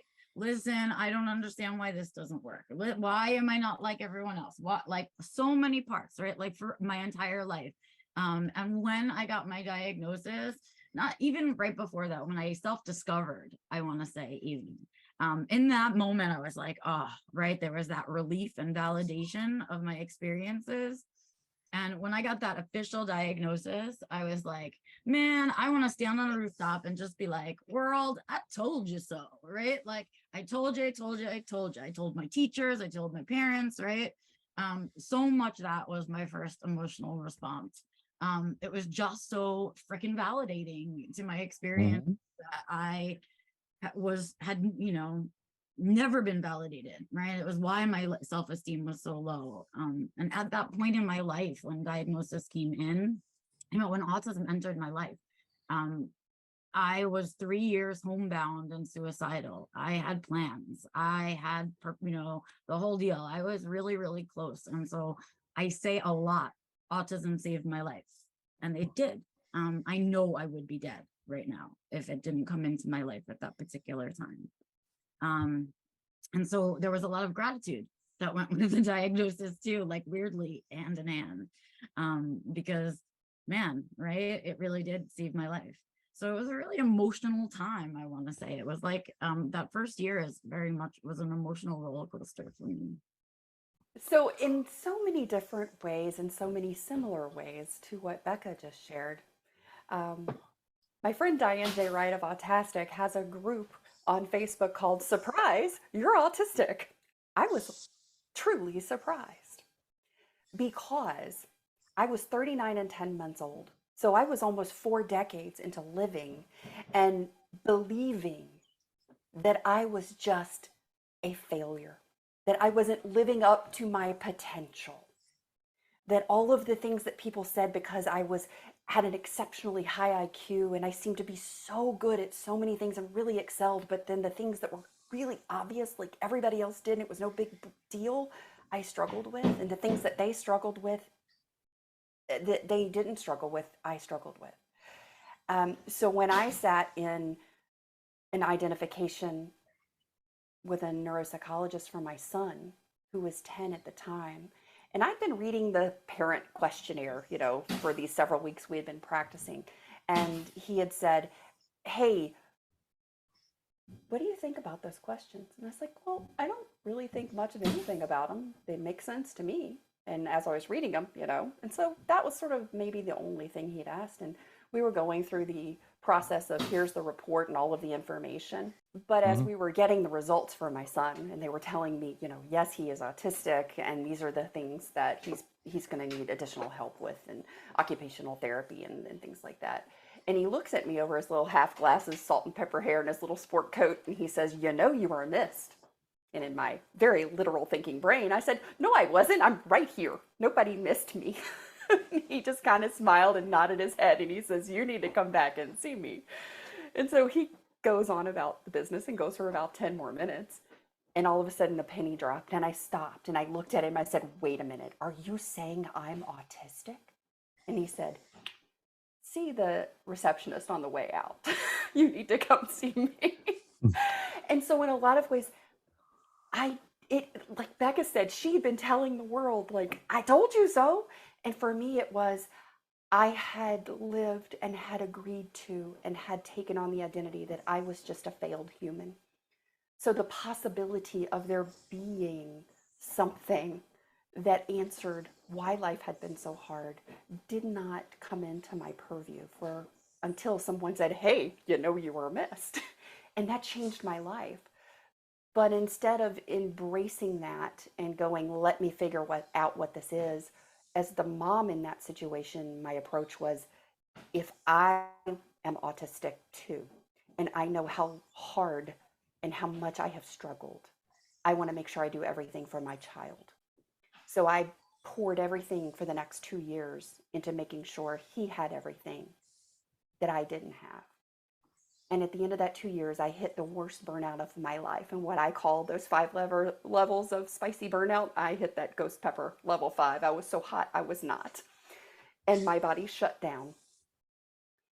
And I was in this place that I either didn't want to be anymore, or I was going to figure it out.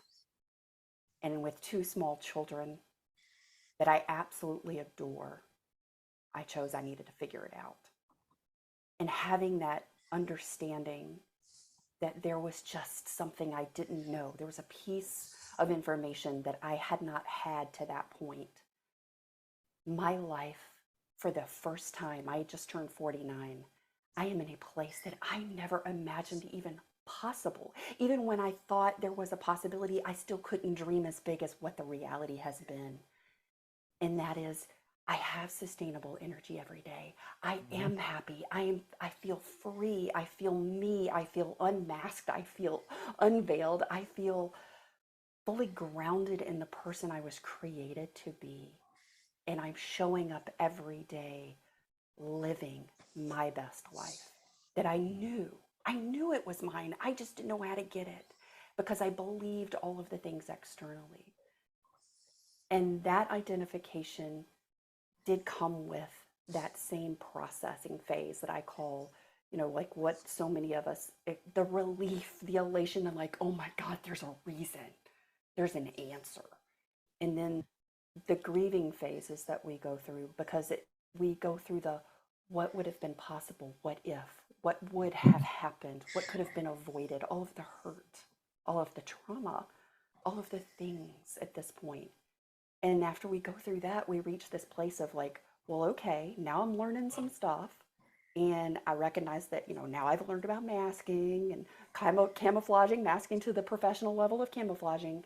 How do I start peeling those off? And we do those first couple layers pretty easily. And we get to this place after a few of those where we get down a little bit in that onion and we're like, well, wait a minute, I have no idea who I am, because we never had the opportunity to explore that. And that's where the beauty begins in my book. Wow, how can I contribute to anything different? Both of your experiences resonated with me. I also grew up feeling very different from the rest of the world. Things that made sense to others, particularly around communication, especially, and how the world just seems to talk in generalities or talking around things versus just coming straight out and say this. I felt perpetually confused and didn't know why. And I wasn't very good in school, and I think that played a big role in it. Though I did have a huge interest in jewelry making in high school, and really put myself into that and enjoyed it immensely. I wasn't formally identified until I was 48. And all that time, through all my professional career and the jobs that I had, I felt like I never could reach others' expectations in a large part of what I did. And at other times, just flat out exceeded everybody's expectations. That in and of itself was very confusing. But it wasn't until my wife and I were watching this one season TV show called The Employables. And it was a reality show that followed neurodivergent people through their process of trying to find employment. And every time they spotlighted an autistic person, I just resonated with them. I'm like, I totally get it. The other folks, like there are people that were Tourette's or, and I can't remember some of the others, those didn't quite resonate with me, but the autistics did. And I found myself searching on the internet. And of course, at that point, I don't know the difference between the voice of the autistic community and the voice of the larger community and what to believe and what not to believe. I'm like, maybe I am. So it took a bit of time to find somebody in my area who would evaluate an adult, but I found that, and it took a few months to go through everything and get the results. And probably like everyone else, it was a roller coaster of emotions. I heard, like Becca said, I told you. And the surprise that Carol Jean said, what? I went through all those emotions. And I remember leaving the psychologist's office, having this overwhelming feeling of happiness, even though I was crying my eyes out. And the formal identification changed my life because it gave me answers to and an explanation for my worldly experiences, and that there was nothing wrong with me. I'm just in a world that doesn't cater to me. And that was a really empowering realization. And since then, I've really gone deep into learning everything I can from every possible perspective I can about autism, why some people believe things and not others. And I kind of lost my train of thought here, so forgive me for that. But it's one of those things, it's changed my life for the better.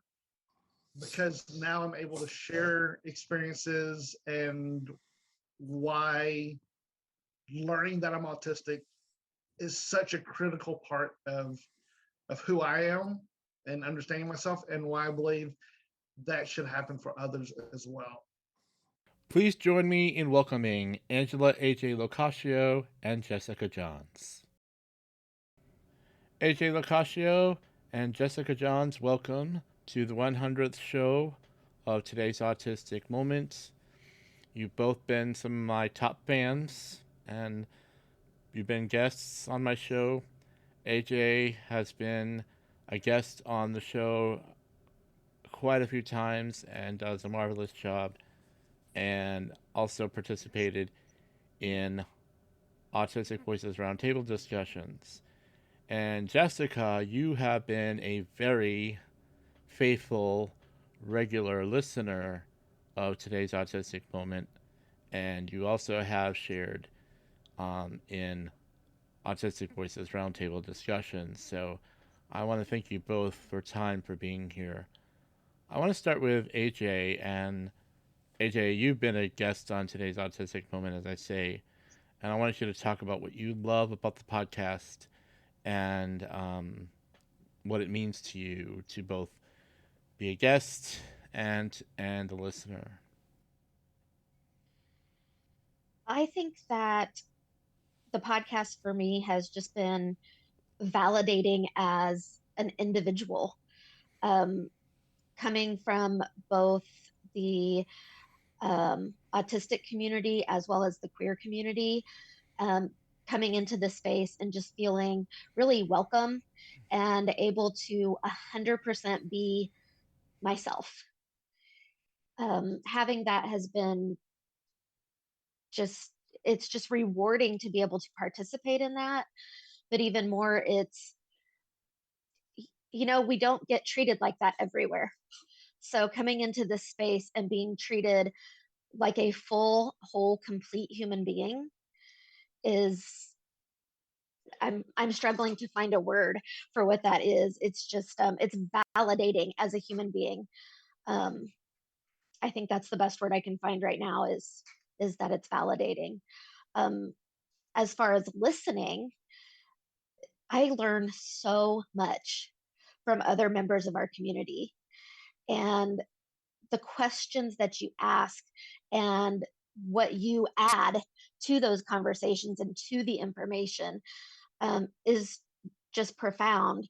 I think that people outside of the autistic community should be listening as well. There are so many insights that if they're not listening, they're missing. They don't even know how the wealth of knowledge that is in our community. Yeah, thank you for that. And I've heard that from numerous guests and others, and that's so very helpful. Jessica, what are your thoughts? Well, I've been thinking about this. I'm trying to remember what even clued me into the podcast. Now I've been an active podcast listener, podcast addict actually, for many years. And I guess once I received my autism identification in 2019, I was just kind of trying to live my life a little bit differently and follow my curiosity. And I had a whole new concept, a whole new world of things to be curious about, figuring out what this autism thing was all about and how it affected my life. And either somebody recommended your podcast or I happened to stumble upon it. I don't even recall, but I like AJ said, I've just learned so much, because the guests that you have are the kind of people that I would always seek out at parties, or seek out in real life. Like, oh, this person has something really interesting to say. And because of the way that they're presenting it with such passion and such vigor, it's obvious that this is something that they've dedicated a vast amount of energy to in their life. And I've always been drawn to people like that. So, regardless of what the specific topic is, or whether it's something that I'm also interested in, I'm drawn to the people and the way that they present it. And your podcast has really highlighted a lot of topics to me that I was just not familiar with or didn't think were applicable in my life. And so it's helped me grow in my curiosity about other people. It's really broadened my perspective about just deep dive on topics that I never would have predicted that have been interesting, but they're presented in a way that it makes it really accessible to me and entertaining to my brain. Yeah. And to help refresh your memory, the one episode of Autistic Voices Roundtable discussions that you participated in was during this past year when I finally gave us "Your behavior is not appropriate." And my goal in that was to bring autistic people together and talk about how we feel when somebody says that. Because one of the things I seek to do on today's Autistic Moment and Autistic Voices Roundtable discussions is to finally bring the autistic voices that are often drowned out, shut down, spoken over, ignored, and finally give autistics your opportunity to say, this is why this troubles me. This is why this hurts my feelings. Because we know how many conversations like that, you get told your behavior is not appropriate. You hear that, and then we tend to mask then. And we also tend to just some of us feel defeated by that kind of message, and we shouldn't be.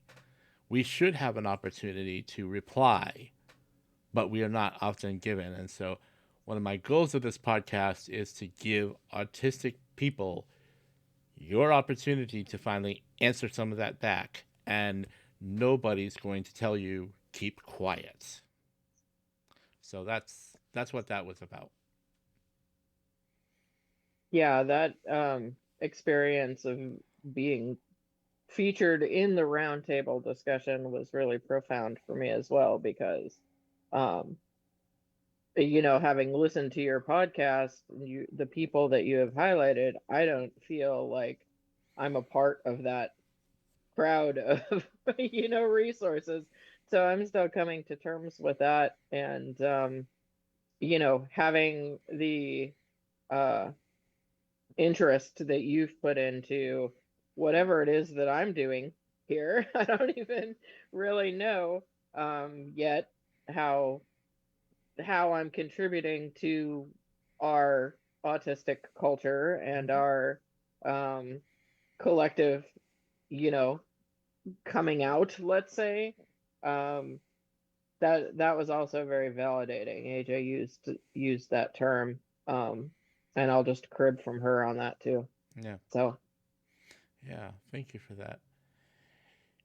AJ, you've had an opportunity on today's Autistic Moment to be candid, to really put out there things that, again, many would say be quiet or don't talk about that in public, that sort of thing. Mm-hmm. But the thing is that a lot of us autistics, we are rightfully accused of being info dumpers. Mm-hmm. But I think a lot of that is because our information is often not even heard. Or again, someone who, they latch onto their ableism and they just assume we don't know what we're talking about. And if we do, along comes the ultimate insults. You don't sound or seem autistic, that sort of thing, which is just angering. It's beyond frustrating. So, Yeah. want to talk about some of that? Yeah, two of my favorite things that I love to talk about, communication and then sexuality and relationships. Both of these are, like you said, areas where I've been told, oh, you shouldn't talk about that when it comes to sexuality. Or because I'm so knowledgeable about it, communication, I can't possibly be autistic, right?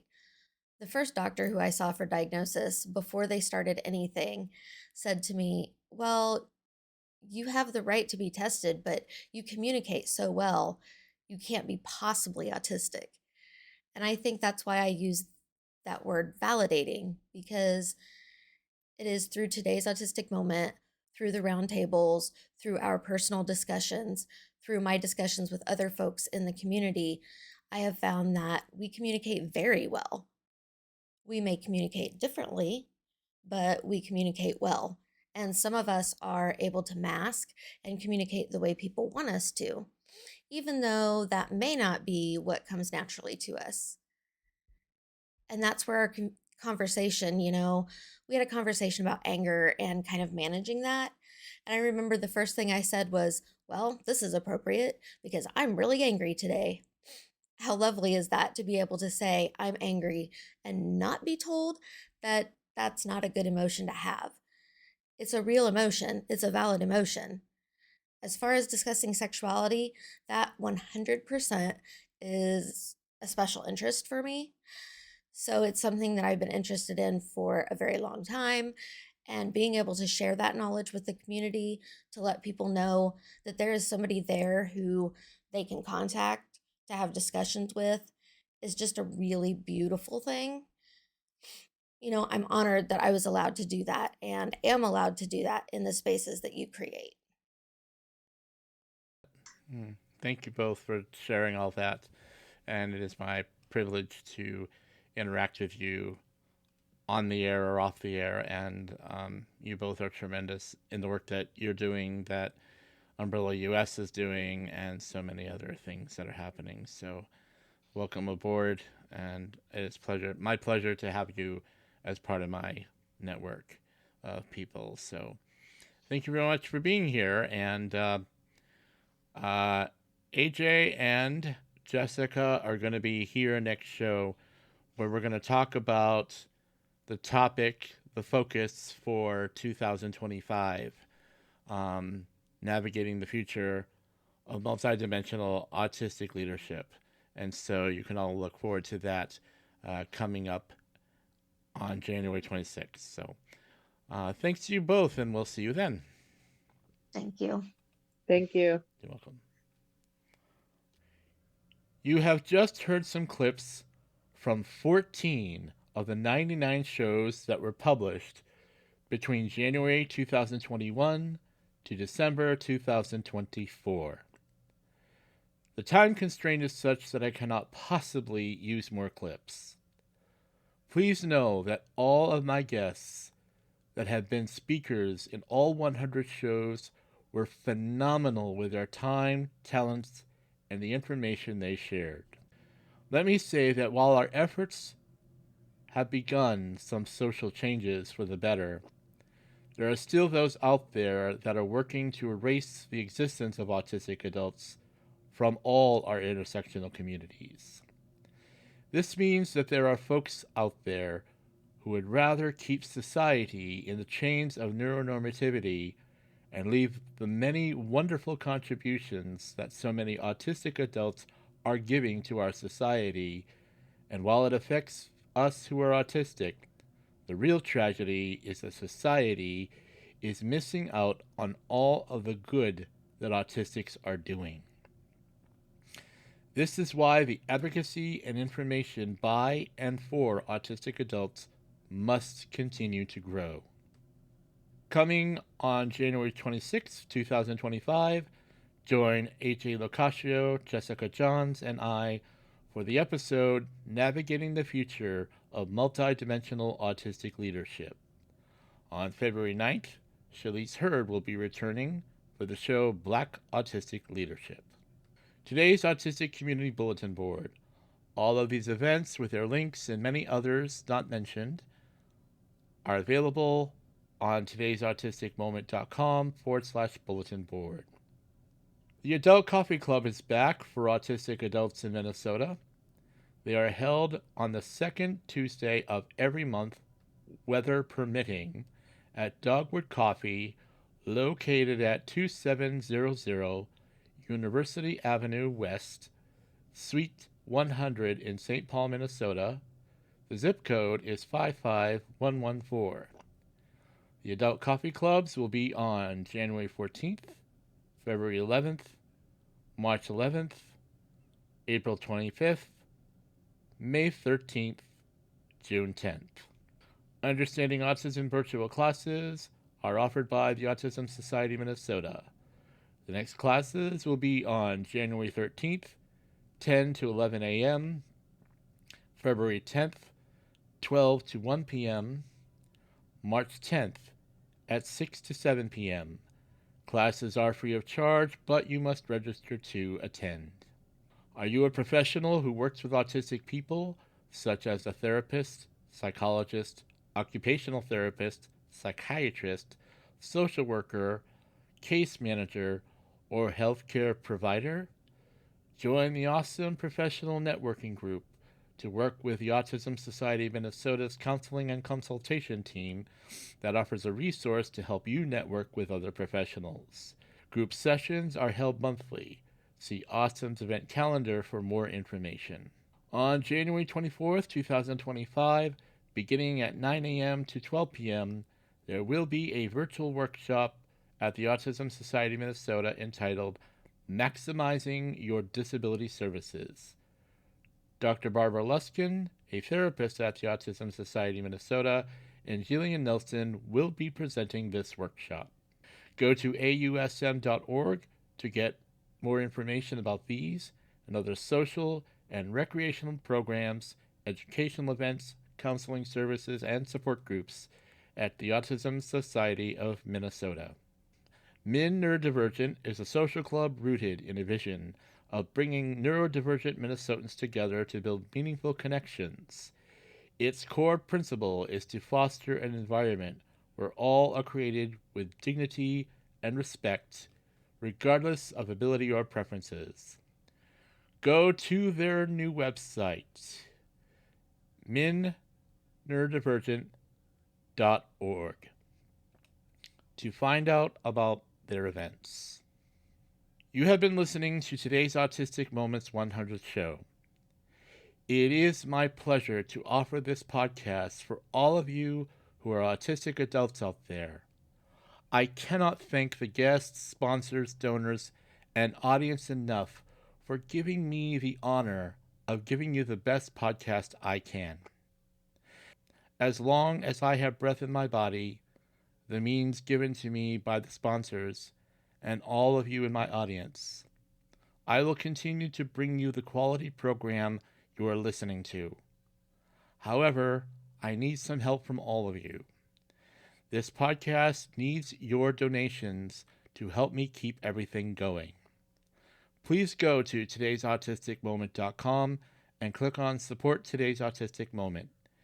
You can click on the coffee icon, that's KO-FI icon, to make a one-time donation. You can also tap on the Patreon icon to become a monthly subscriber. Donations to Today's Autistic Moment are not tax deductible, yet every dollar you donate goes to helping me maintain my podcast studio and software working in tip-top shape. If you have questions about Today's Autistic Moment, please send an email to todaysautisticmoment@gmail.com. Thank you for listening to Today's Autistic Moment, a podcast for autistic adults by an autistic adult. May you have an autistically amazing day.